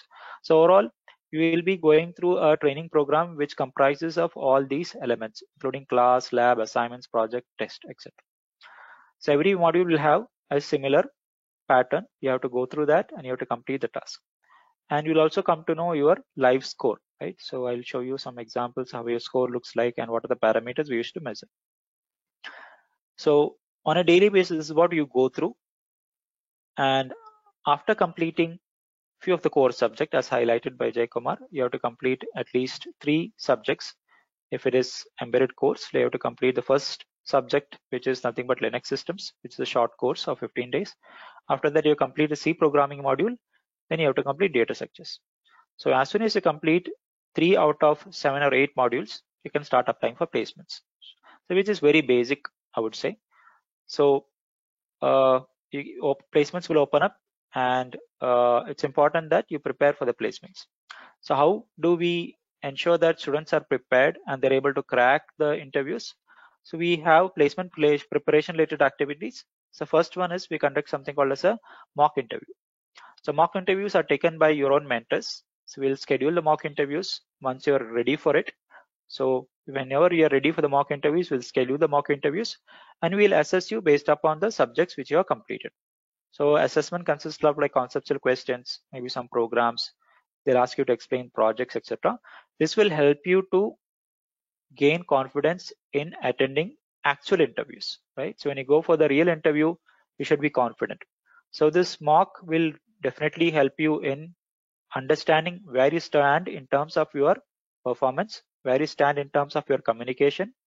You'll also get a feedback from the mentors telling that, okay, this is where you stand in your communication, this is where you stand in your technical performance or technical knowledge. Please improvise on this if required. So based upon the mock interviews, we'll give you feedback and accordingly you can start attending the placements. So we have a very standard process of shortlisting for placements as well as helping you to clear the interviews. So what we do is we have collected company specific interview questions, right? Is it like, for example, you're attending a specific company, let's say Aptiv, right? So now you want to know what is the pattern the company is going to ask. Do you have any previous interview questions, etc. So we definitely collect all the questions which has been, or at least the pattern or what type of questions that have been asked in the previous companies. We have a database of it. So this is only available exclusively to our students who enroll for the course. So we share this upfront so that whenever a company is coming for placement drive, we share it to our students. Our student can prepare on those specific questions. That way you have an edge. You are already prepared, and when you go for the company and the same question comes up, then you should be very confident in answering those questions. So we'll also conduct something called as a prep test. Which will also like help you in knowing what type of questions a company is asking. So these preparation activities will definitely give an edge for you so that you can easily, or by giving all these contents, etc., we can clear the interviews. Apart from that, we conduct interview preparation sessions, which are topic specific or company specific. And we do create something called as a WhatsApp group for each company. I'll show you a sample of it. Like any communication related to that company will happen via WhatsApp groups, starting from shortlisting, communication related to interview dates, communication related to the questions that are asked in the interviews. Whenever, let's say, a student completes an interview also, they share the questions immediately into the group. So guys who are part of that placement drive can start working on those questions and have better chances of clearing the interview.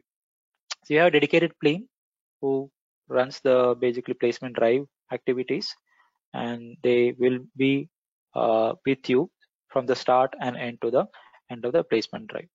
Even they help you till the onboarding process of placement, onboarding after you get a job. So in terms of support, now the question comes up is like, how do you get support when you enroll for the online course? Offline course, everybody knows that it's going to be face to face. Whereas for the online course, you get better support compared to offline course. The reason I'm saying is that there are multiple channels for asking support. One is you can ask doubts in the class, you can ask doubts during the lab, right, which is live. Apart from that, even after you complete the class or lab, we can ask questions.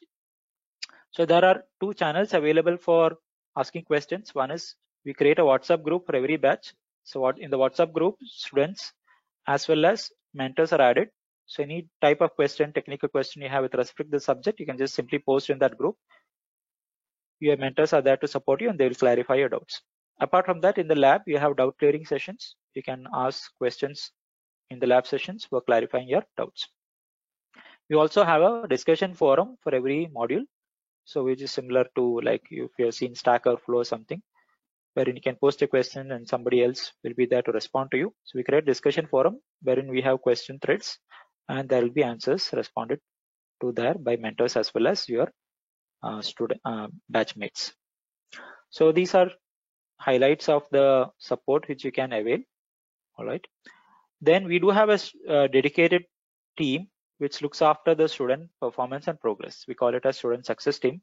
So student success team will monitor your performance and give regular feedback about your performance, and also tell you which areas you need to improvise so that you can perform better. So just a summary about what exactly a student enrolling for the course will go through. I will share you a set of videos which you can watch. So these videos are a sample video of 2 modules. The first module I'm going to show is C programming, so we can have a look at how C programming is delivered online. Second video is that of a microcontroller module, wherein the mentor is explaining how to use the IDE, Integrated Development Environment, how to program the microcontroller, which is part of the simulator. So you can have a look at these videos.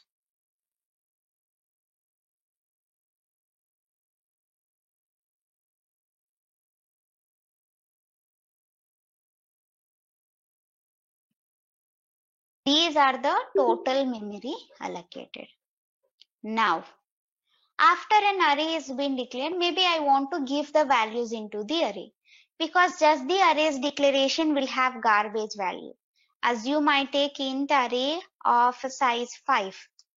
Okay, there has to be 20 bytes of memory allocated.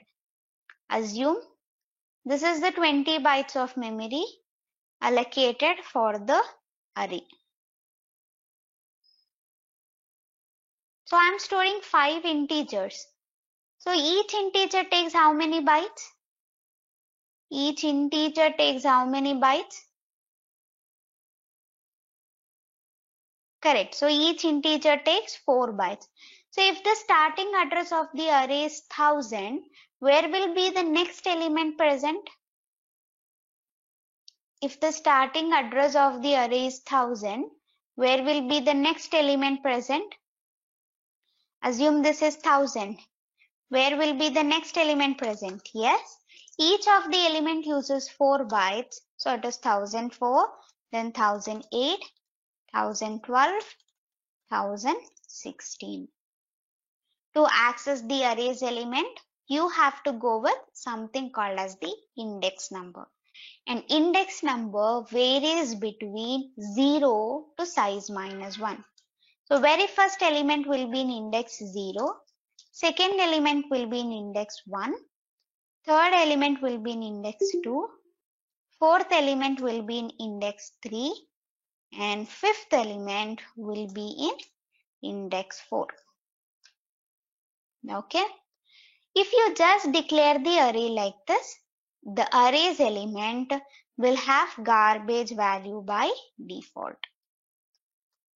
So in order to not have a garbage value present inside the memory block, maybe I want certain values to sit inside it.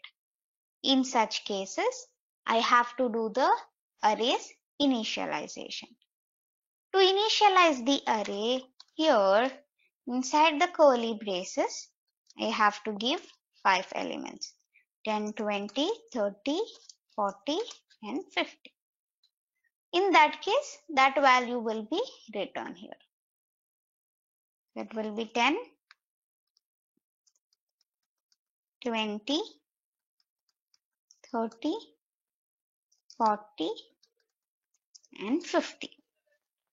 Okay, this is how I declare the array. This is how I do the initialization, and this is how the memory for the array will be allocated. Accessing happens with respect to the index number varying between 0 to size -1. See here, data type, name, size, where size represents the number of elements. So the total memory occupied by the arrays, number of elements multiplied by size of an element. That is in turn size into size of the data type. If this is the array I'm going to take of 5 size, with the values 10, 20, 30, 40 and 50. This will be the array. So the very starting address of the array always is called as the base address of the array. This address 1000 will always be called as the base address of the array, or you can also call it as starting address or address of the very first element of the array. All of them means the same, but we usually refer it as base address. Okay, you can call it as base address, or you can call it as the starting address, or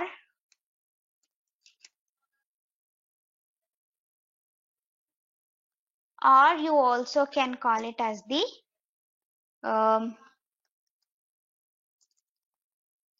address of first element. Okay, the starting address is called as the base address or starting address or address of the first element of the array. So then it is plus 4, plus 8, plus 12, plus 16. Index has to vary between 0 to size minus 1. So it has to be starting from 0. An array is a collection of similar data type. Elements occupy consecutive memory locations. First element will be in the lowest address and last element will be in the highest address.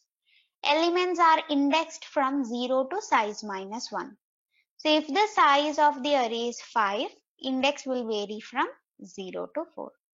Accessing out of the range array elements would be an illegal access. So whenever you have to access the elements of the array, you have to go with the name of the array, then the index number. Okay, so array of 0, array of 1, like this, you have to go with the index number. So if the index number varies between 0 to 4, I can access only between array of 0 to array of 4. Out of the boundary, that is accessing array of minus 1 or accessing array of 5 is not allowed. It is an illegal access where you might get to see a error. So accessing out of the range array elements would be illegal access. You should not access the elements in array of minus 1 and array of size. And once the memory for the array is allocated, it can never be altered in the runtime. That is, while executing the program, the array size can never be modified. So if you declare an array like this, it will be 20 bytes of memory allocated for sure. So this size can never be altered throughout the program. Again, here in double denom of size 6, there will be 48 continuous bytes already allocated. You never get a chance to increase or decrease the size once it has been allocated. So this is the concept of array. Clear this much? Okay. So have this one noted. The next we will see is how to print the elements of the array. Okay. So there are different ways of printing the array's element, which we will be seeing shortly. Before that, have this one noted. So the next we have got is to print the array's element. So when you are supposed to print the array's element, we usually go with the name of the array and the index number. But that has to be done on a repetitive manner. So what is it necessary to be used? What is it necessary to be used if I have to print? Yes, loop is definitely necessary. So I can print the array's element in any of a loop considered. Observe. Okay. So first I try printing it in a for loop. Int array of size 5. I also do the initialization with 10, 20, 30, 40 and 50. I need another integer variable I for the sake of index. So I will first say it as printf arrays elements are. Okay. So I run a for loop for I is equal to 0, I less than 5 and I plus plus, because 5 is the size of the array. Inside this, I go with the printf. Sorry. Yeah, so printf %d \n, comma, array's name with index. Okay, so first array of 0 will be printed when I will have a 0 taken, then array of 1, then array of 2, array of 3, array of 4. When I becomes 5, 5 lesser than 5 will be condition false. You come out of the for loop. Observe the output here.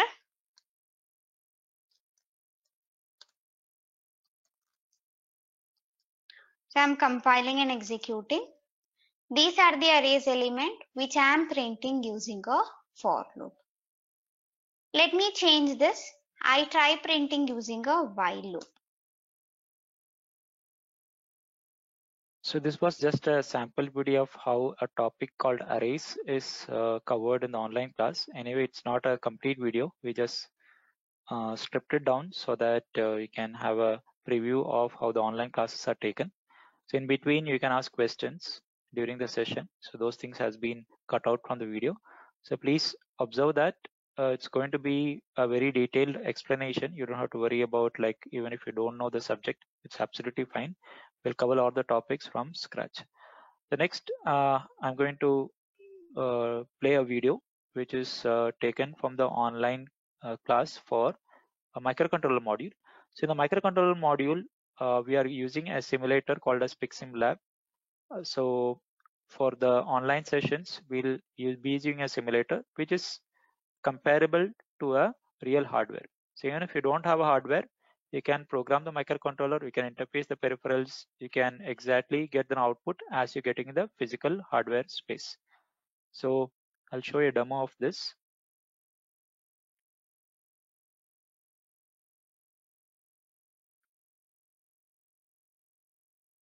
This conference will now be recorded. Hello everyone. In today's class, let's see how we can write an embedded program to toggle the LEDs connected to the board bit. So now to write the embedded program, we are going to use the tool MPLAB XID. So you can see here. So this is the MPLAB XID. If you open this, you will see this as a starting page. So some projects are mentioned here, data sheet is available here. Even if you worked on some recent project, that list is available. See, and even you will get the microchip login. So if you have a login ID password, you do the login, and you can do the purchase on a microchip website, right? Okay, so now let me go back to the question. So question was, we wanted to toggle the LEDs connected to the port D.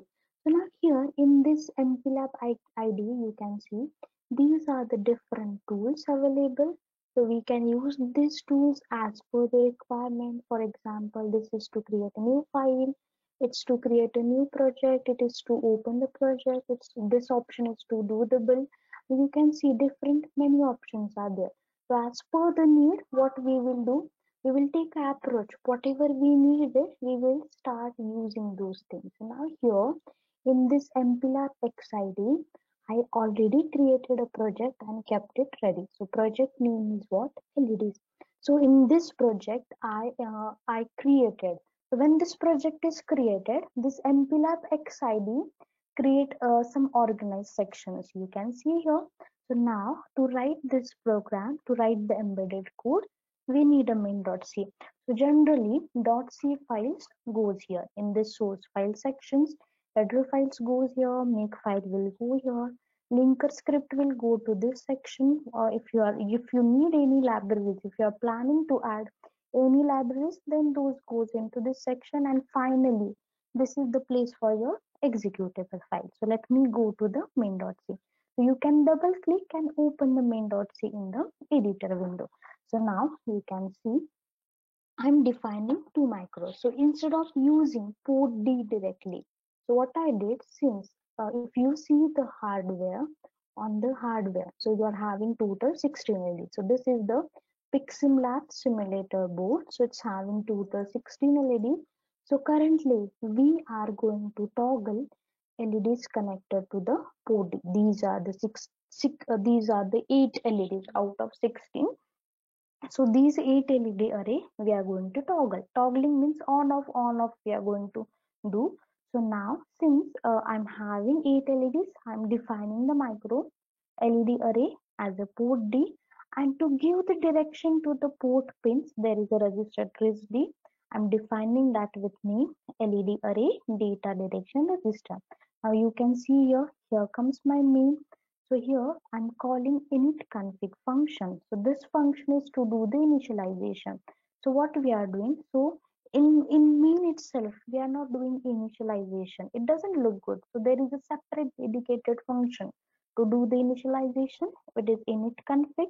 So control will go here and here in this init config. So initially what we are doing, if we are using LED, we need to set the pin direction as output. So I'm writing my LED array data direction register as a 0. It will set port D pin as the output, and to start with initially I will keep all LEDs connected to the port D as a off. So to turn off the LED I need to load 0. So I'm writing here 0. So LEDs remain off, fine. And here comes our while one.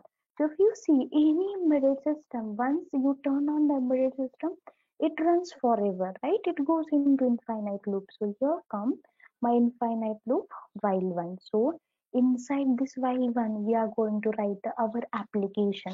So what is our application? We wanted to toggle the LED. So here is my instruction to toggle the LED. So I'm writing LED array equal to tilt of LED array. So what it will do, it will toggle the values of this LED array. If it is 0, it will make it 1. If it is 1, it will make it 0. So now you can see. So this is what 0x00. So after execution of this instruction, this LED array value becomes 0xFF. So entire port becomes 0xFF. All port bits become 1. So all LED turn on. LEDs are going to be turned on. And here what I'm doing, so before going to this instruction once again, I'm putting the delay.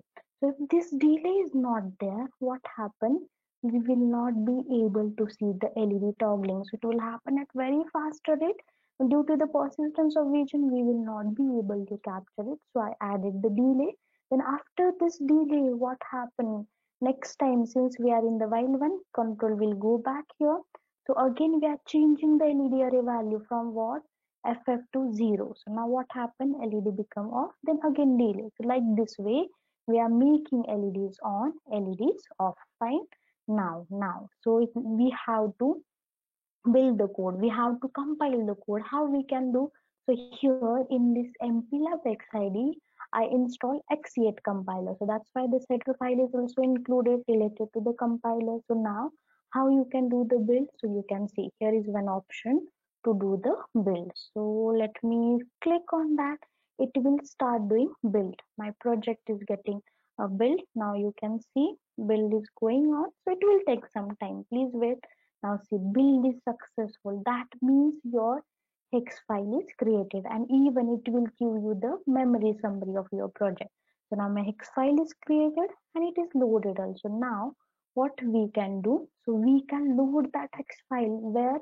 In this board. So we can run that hex file here in this microcontroller. So this is the heart of this board. So basically here we are using PIC16F877A microcontroller.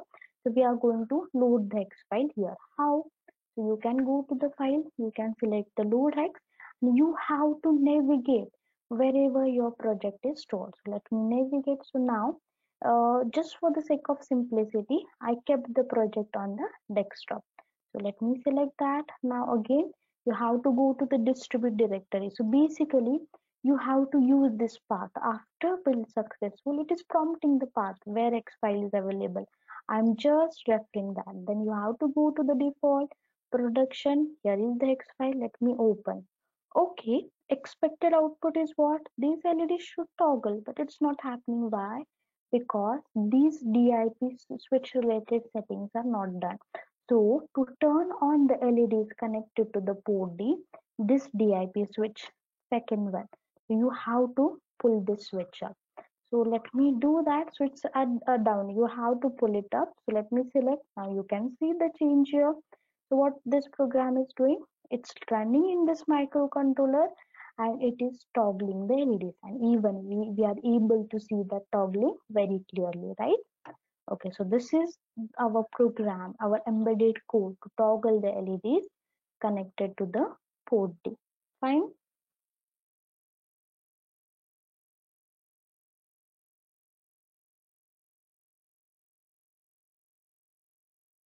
Alright, so that was a demonstration of how the microcontroller module is taken using a PIC simulator. So you can see here there is a hardware simulator which is called PICSimLab, and it will exactly look like a physical hardware. And there are many peripherals connected to that hardware. You can interface the peripherals to the hardware, and you can write a C program using MPLAB XID and write the code to access the peripherals on the board. So now what I'll do is I'll also give an overview about how the learning management system looks like. Okay, I'll show you a page which is referring to the learning management system. So learning management system is nothing but a web portal wherein students can access the course materials, and they can submit their assignments and access the resources, examples, slides, quiz, etc.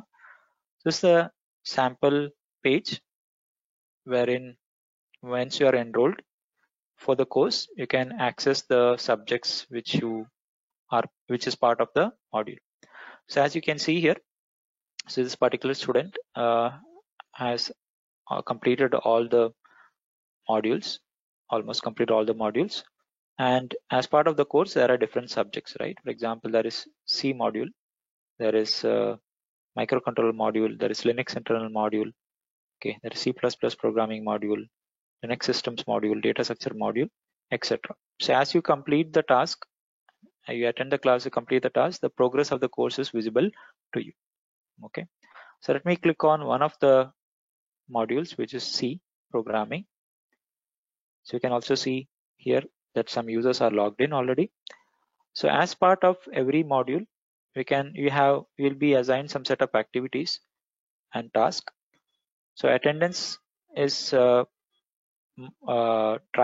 right? Whenever you attend the class or lab, mentors will be taking the attendance and for the class and lab session. So we want people to be regular to the classes. It's important. Otherwise, you will not be able to continue the activities which isn't shared to you. So apart from attendance, it's important that you complete the assignments as and when the mentors assign it to you. So assignments are there, quizzes are there, and other resources are also available. For example, if you look at the C programming module, I click on the quizzes. So you'll be given different quizzes and tests. So there is objective test. So you can see there are 5 objective tests. As and when the topics are completed, let's say one chapter is completed or 2 chapters are completed, you'll be assigned an objective test. It is mostly MCQ based questions, so which will feedback will be given immediately as to what is your score, etc. So objective test will help you to get confidence in cracking multiple choice questions which are asked in interviews, right? When you attend the interviews, they will give you a test first. Mostly it will be objective test or maybe programming test, etc. But by solving all these questions which are in the objective test, definitely you'll be able to clear the company specific interviews and test as well.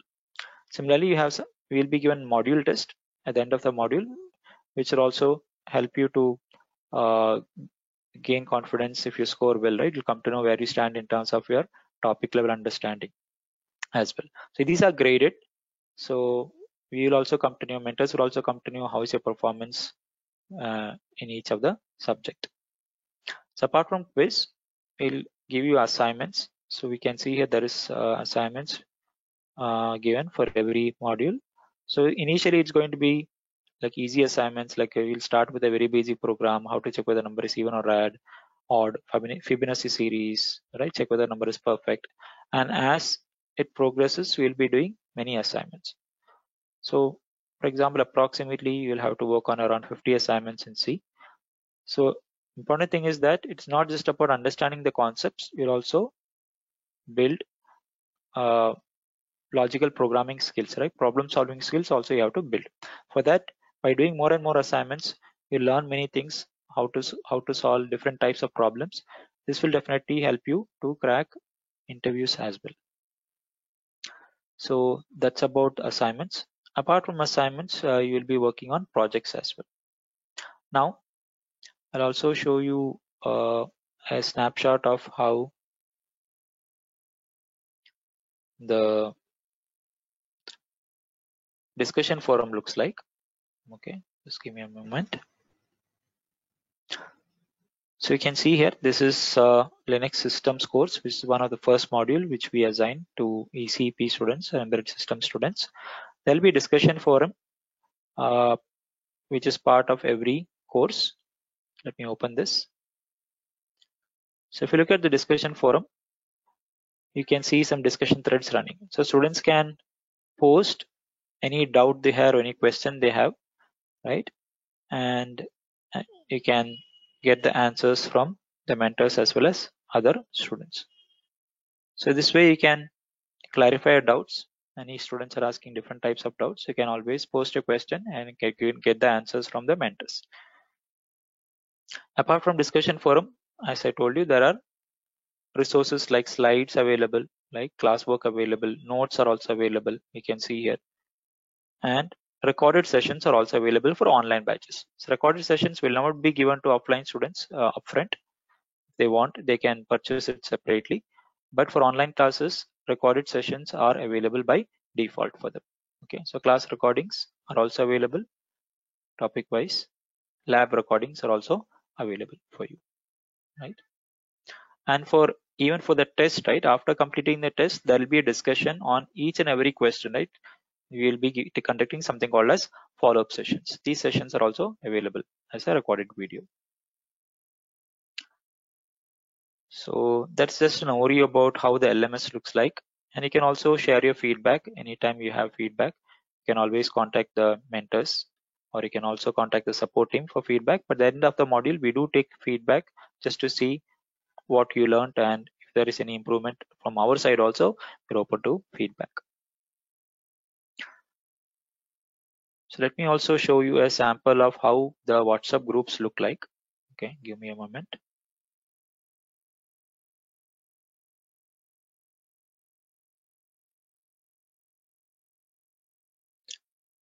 All right, so hope you can see my screen. So this is like one of the batches which is running the evening, right? For every batch, we create a WhatsApp group wherein student can post their questions and doubts. So there are a lot of questions that are coming up in the group, right? They're posting screenshots of it, and also show responses going on, right? What is the error, right? Somebody's answering, they're acknowledging the fact that, oh yes, the code has been is working fine after the resolution, and so on. So any issues which you're facing, students can post in the WhatsApp group, and there'll be mentors available in the group who will be answering your queries. This way you don't have to worry whether you're working online or offline, right? There are people there to help you out. Similarly, we also create groups for placement companies. For example, let me show you one of the recent placement groups. So every company, right? For example, NXP is just one company. I'm just showing you placement group, right? Here you can see this today's update. This is like NXP Semiconductors placement group, August it is. Where you can see messages coming up. Congratulations, right? Sumitra got placed. So here you can see a lot of messages being exchanged, right? After the interview is done, we make the students post the questions which are asked in the interview. You can have a look at these threads, right? What type of questions are there? Puzzle was asked, right? Etc. Similarly, I'll show you some other company, let's say Honeywell, right? It's going in September. So you can see, right? Here you can see messages going on. This is like today's just data, right? Like this, we have hundreds of basically placement groups created for every company, and any information related to the company drive, including like offer letter. After getting an offer letter, what does that need to do, right? The company is sending an acknowledgement letter, students need to reply to it. That level support we are giving. It's not just about for preparation. After getting a job or offer letter also, right? Till the onboarding, we are supporting the students.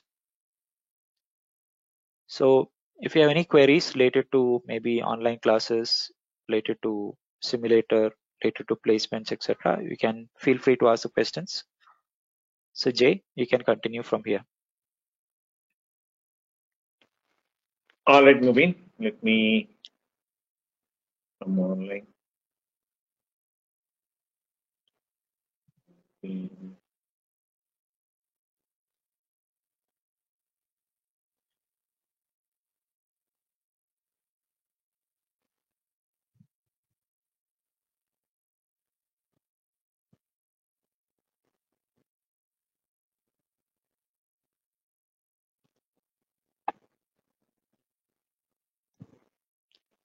So I think there are some questions. Let me check, Mubin, for you.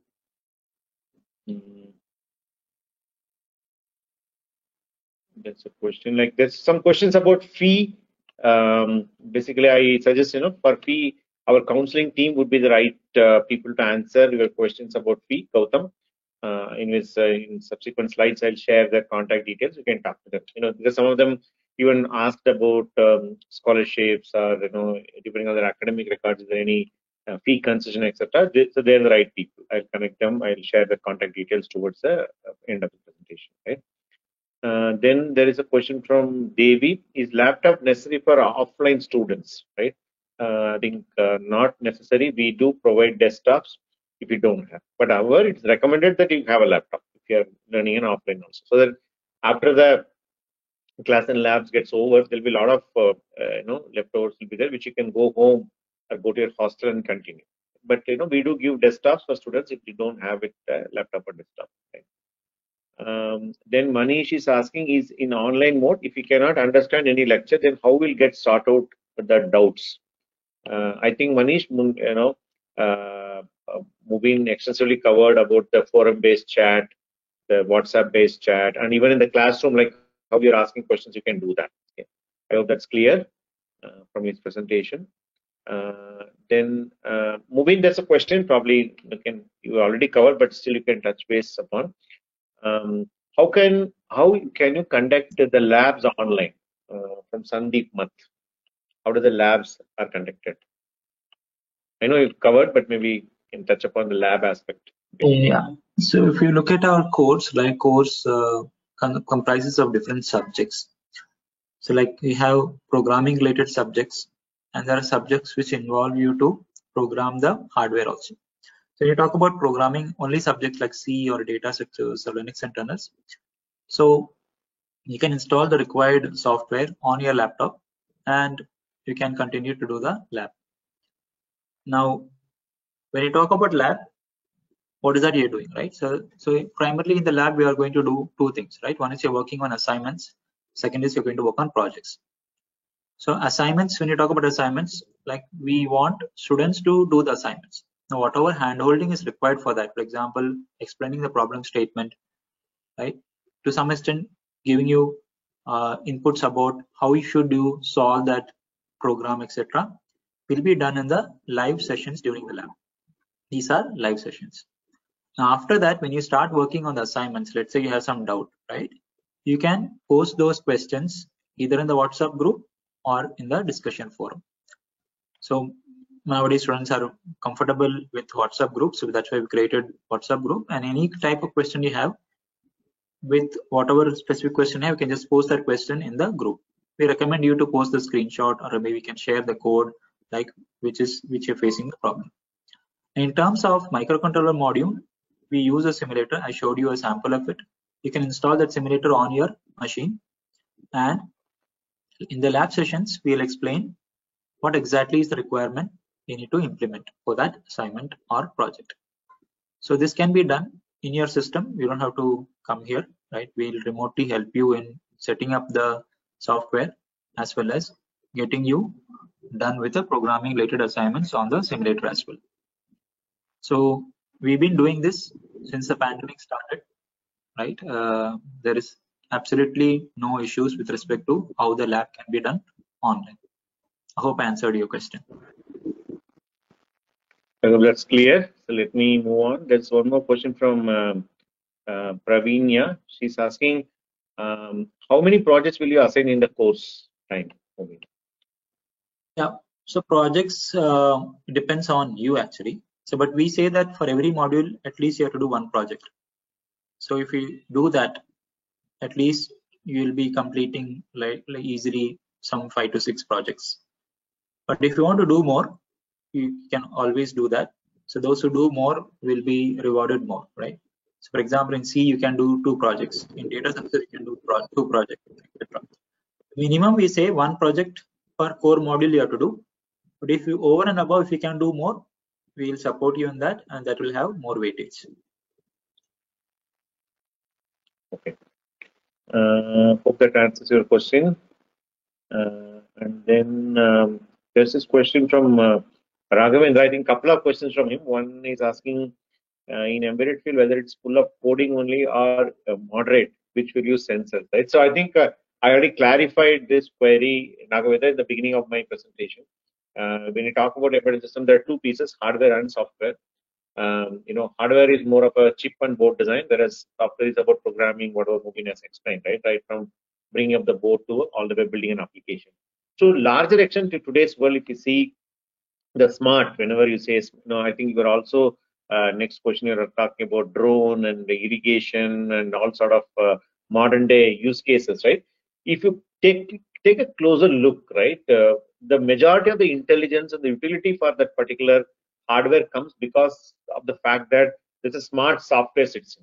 Okay, so the world is predominantly moving more towards having a smart software because hardware is anyways there, right? So to talk about the jobs that the companies are hiring from our side, they're more about software based. When you say software based, yes, you need to be really good with your coding, really good with programming, because often people think that core job doesn't involve programming, right? Okay, there's a common myth that programming is only for IT, programming is not important for core.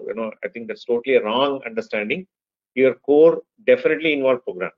Okay. Where only thing is that you will be dealing more closer to the hardware. Let us say, for example, you are bringing up a new hardware from a mobile phone, writing the low-level device drivers, or putting up a OS in it. That's your job, right? Probably your friend who is coming from an IT or a CSE background will write an Android application. So whether you're closer to the hardware or away from the hardware is what the difference is. The closer to the hardware, you say core or system software. The away from the hardware, you say it is an application software. But in both the cases, you are using different set of programming languages and coding. Here you use C and C++, largely C. And here you will be using other language like maybe Java, or, any other JavaScript or any other application programming language. Hope that's clear, Raghavendra, both your questions. And your question about CTC like 8 LPA for these fields, again, Raghavendra, purely depends on the company, okay, the salary part, because I tell in every webinar we run that do not judge a company by its cover, right, or by its CTC. Unfortunately, you all end up doing that. And my point is like it doesn't depends whether this domain or this domain. Almost all the companies can offer such type of salaries, and it depends on the company. Nivedita is asking, can a person work as an IoT engineer once finish embedded systems course? Else IoT course must learn, we might become IoT engineer. What are the roles we get to take up in embedded systems course, right? That's a good question, right? So if you look at our, what do you call, our embedded course and IoT course, right? Let me just briefly touch upon them, right? When you say embedded system, it's all about building an independent device. I told this example of a water bottle, right, where there's a small sensor mentioned here and it will display the temperature. So what is this? This is an independent, you can call it as a water bottle or you can call it an embedded system. Let me call it an embedded system, right? So when you learn our embedded systems course, right, you will learn how to program an embedded systems like this. Or it can be even complicated like network, telecom, automotive, etc., right? But on the other hand, IoT is not only about an independent system, you are building an entire solution. For example, right, I wanted to know how many liters of water I drank. So there should be another sensor which measures and then sends that information, let us to say to a mobile phone or cloud-based web application, right? Where your embedded system is part of the IoT, okay? But it is much more than that. Other components like, for example, IoT gateway, IoT cloud, and application comes into picture. So that's a high-level difference between embedded and IoT. IoT is part of the overall embedded, overall IoT, embedded system, Embedded system is part of the overall IoT. That's one, right? Coming to our recruiting companies, when they are recruiting for role, they're both hiring for building an embedded systems independently, or you are going to build an embedded systems as a part of overall IoT. Both the roles are available.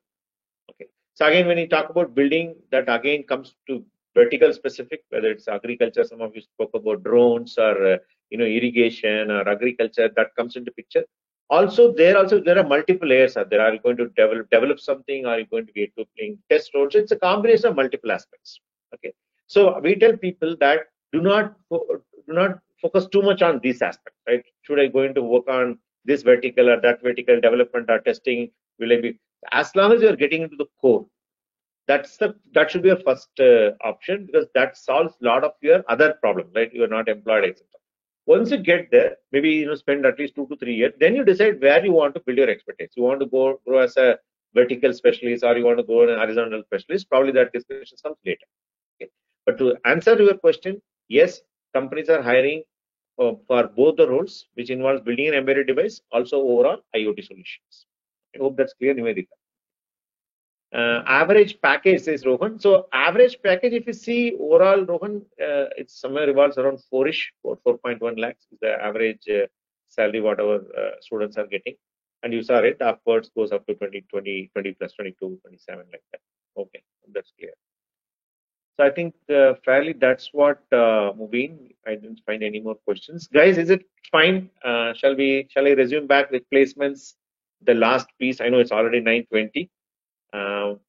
Mubin has covered. Did you get an idea about your classes? How I'm going to get support? How am I going to clear my doubts? How do I prepare for the placements? What type of support I get from the mentoring team? What type of support I can get from my placement team? And there's a student support success team who works with you to ensure you are on track, etc. Can I get some quick responses? Are you able to connect so far? Raghavendra is asking, which is the best duration for the placement? I'm not getting your question, Raghavendra. Can you just rephrase? I'm not getting what exactly you intend to ask. Shall I proceed with the placement section? Can I get some responses? The last piece. Anyways, Mubin has touched upon good amount of placements also. He just showed how the placement responses happens every time, but from a process point of view, I'll run a few slides. Okay. Let me move on. So this is what Mubin has covered, how it delivered, various modules, Disha, etc. And then a lot of questions got clarified. So let us come back to placements again. Okay. So this is how it happens, as we saw.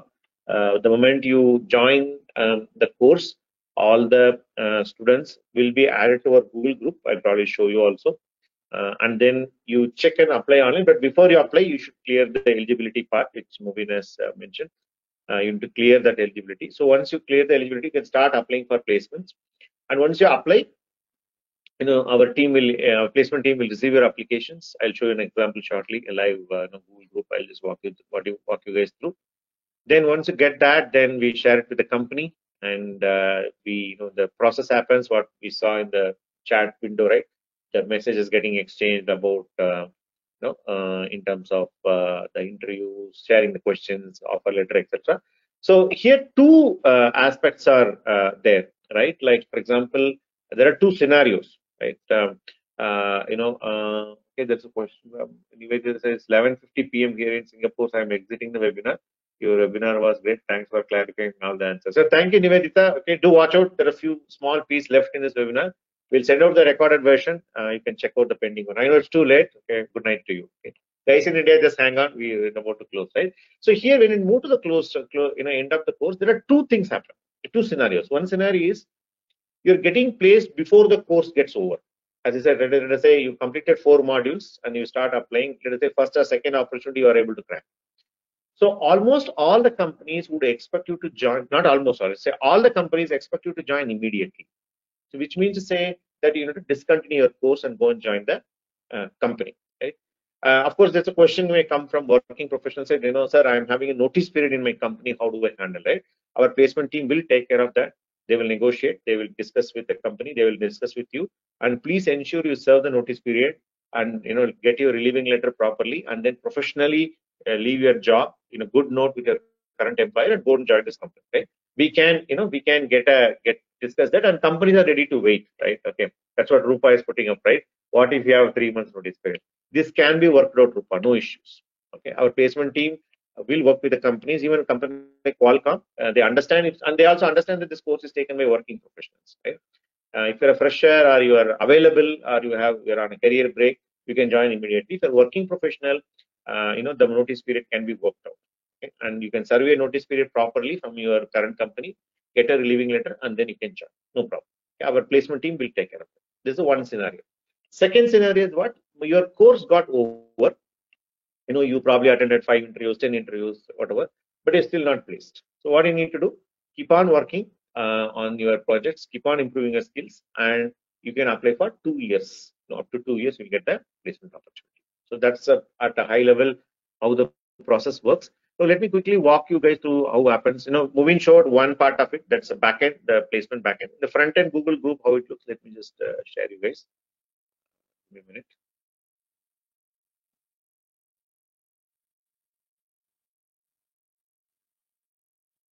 Let me open the Google group window.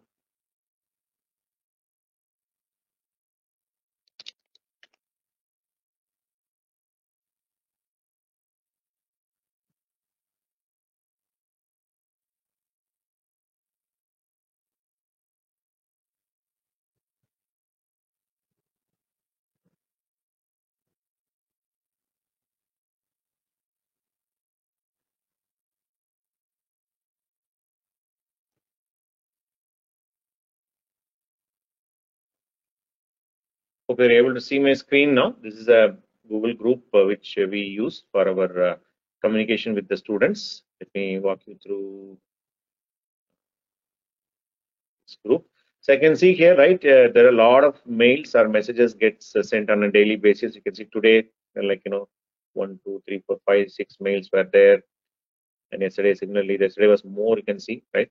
You can see there are a lot of things happen here, like apply now is where you can apply, and then later, there are students who are getting shortlisted. Their list is also published openly, and then the group, what Mubin has showed in the back end, is there, right? Like, you can see here in terms of the entire data is available. All the students, once you join this particular course, you'll be made, both IoT and embedded system students, right? So let me just take one example. Let us say Aptiv, like, there are many applications. Let me show you this. And you can see the entire information is given here. What are the company, which module you should have completed. And you can see, right, 50% throughout the academics. This is the year of pass out, 19, 20, 21, 22 can apply. And then this is the first 6 months salary. And then, after that, 5.5 for BE Tech and 7.5 for MEM Tech. As I said, some companies do consider this, right? No bond, interview will be online, and job location will be, work from office or work from home decided by the client, right? And there is a deadline to apply. I think it got over yesterday, right? Similarly, the entire information will be shared. Similarly, for example, you go to Siemens EDA, given your pass out, right? Whatever the mode, salary, etc. Right? And then you saw, for example, L&T Technology Services has come. You can see, right? You can see this is a company, right? No era pass out, no percentage, right? And the salary is like 4 lakhs, right? You can see this. But this company has a 2-year bond. We will talk about in detail about what again if we start now.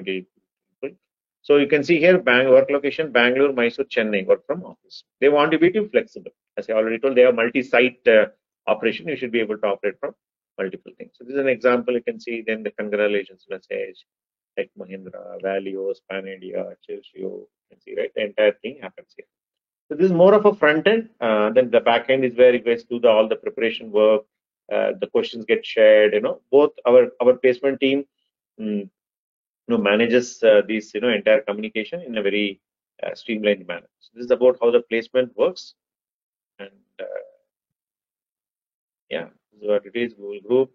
Okay. So some of the examples, questions, I think we discussed all, right? Year gap, notice period.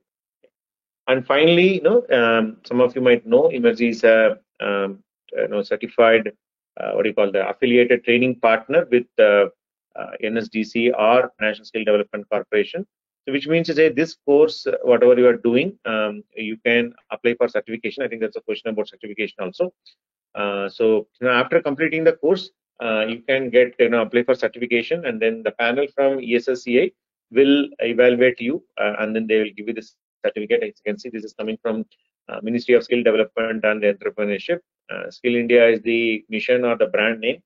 The National Skill Development Corporation is the company which implements the Skill India mission. And then ESSCI, or Electronic Sector Skills Council of India, is where we are affiliated.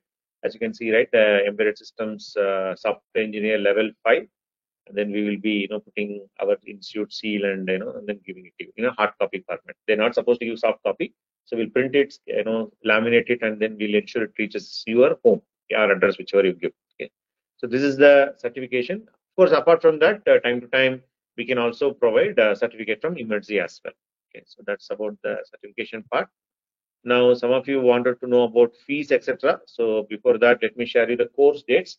So 27th September, we are starting our offline or the physical classroom embedded systems course. And then 29th, we are starting online regular classes. And 30th, we are starting the online evening classes. So these are all the dates. And since so many of you had questions about fee, scholarships, etc. So please talk to our counseling team. Training@Emergy is the mail ID. And 809-555-73332 is their phone number. Okay, so that's about their coordinates. So please get in touch with them about the fees and related details, right? Okay. And that's it, folks. We are done. And in case if some of you are based out of Bangalore, just want to come down and meet us, or some of them, I'm seeing patterns where their students are joining online classes. But for counseling, they're based out of Bangalore. They come and meet our counselors in person, and then they go and enroll online, right? So that is also we are seeing. So we are our office is in MG Road. Feel free to come and meet our counselors. And in case if you are not, we are active in 2 social media channels, LinkedIn and Instagram. In case if you are not, please do follow, where we regularly post about placement companies and student success. In fact, when it came today, right, I pulled some data from this media only, right? Whatever team has published, I just pulled out something from the repository. So that's what we do. And we also run time to time webinars where we invite external people. We just finished. This is one type of webinar where we're talking about course demo. We also have another type of webinar where we invite external. We call masterclass webinars. We kind of done our first series. We are doing the prep work for the second series, so you can attend them, interact with the team of experts. We also run some quizzes, goodies, etc. Right? You can do that. So that's all. So thank you very much for joining the webinar. This session, as I said, it's already getting recorded. We will share you the recorded version. Your team will take some time to edit it and share. You can also reach out to our team of counselors if you have any further questions. Okay. Yes, we'll be sharing the recording, Sandeep. Okay. So that's it, guys. Can I get some quick feedback? How did you find the overall webinar? Did it give you a better clarity? As I told in the beginning, our idea is not only talk about the course, right? Talk about the entire career path, how you can build your career, right? I think we covered quite a lot of topics here. I see it's already 9:30. We 2.5 hours. Typically, it happens mainly because of the questions, as you see, right?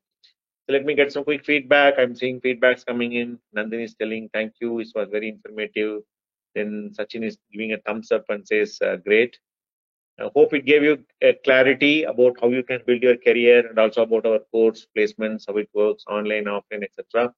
Nelvin is telling thank you, great. Says thanks, Nelvin. Any other quick feedback, comments? Thank you, sir. This session is informative, says Sandeep Math. Thank you with a smiley, says Paladi Sharath. Then thank you, sir. Very informative session, says Shruti. Monday I will come to join, says Devi. Sure, welcome, Devi. Please get in touch with counselors. They will help you.